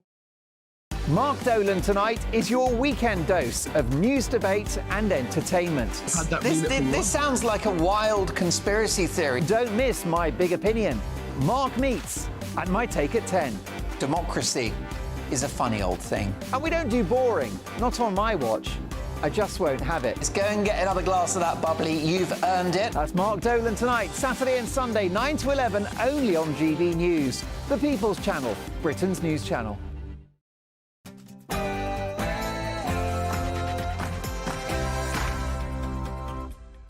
Well, we're now going to Gloria DePierre and Christopher Hope for PMQs Live.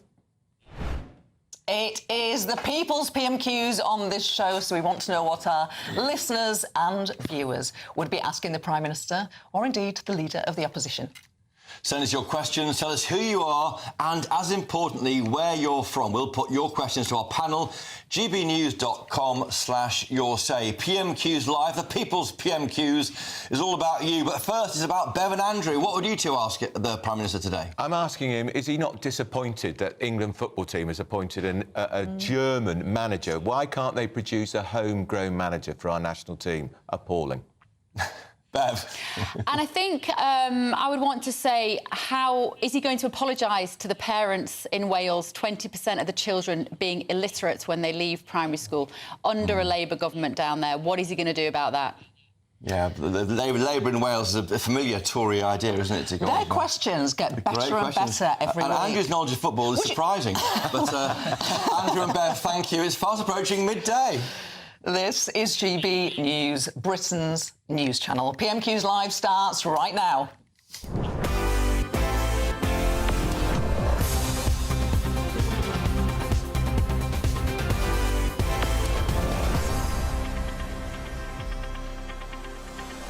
It has just turned 11:58 on Wednesday, the 16th of October. This is PMQ's Live on GB News with Gloria Di Piero and Christopher Hope. In just one moment, Sir Keir Starmer, the Prime Minister, and Rishi Sunak, the leader of the opposition, go head-to-head at PMQs. We'll have full coverage of every moment, every spit and cough from the chamber, and getting full reaction from Labour MP for Plymouth Moor View, Fred Thomas, and Shadow Leader of the House of Commons, Chris Philp. Straight to you now, Chris Philp, as the Conservative representative.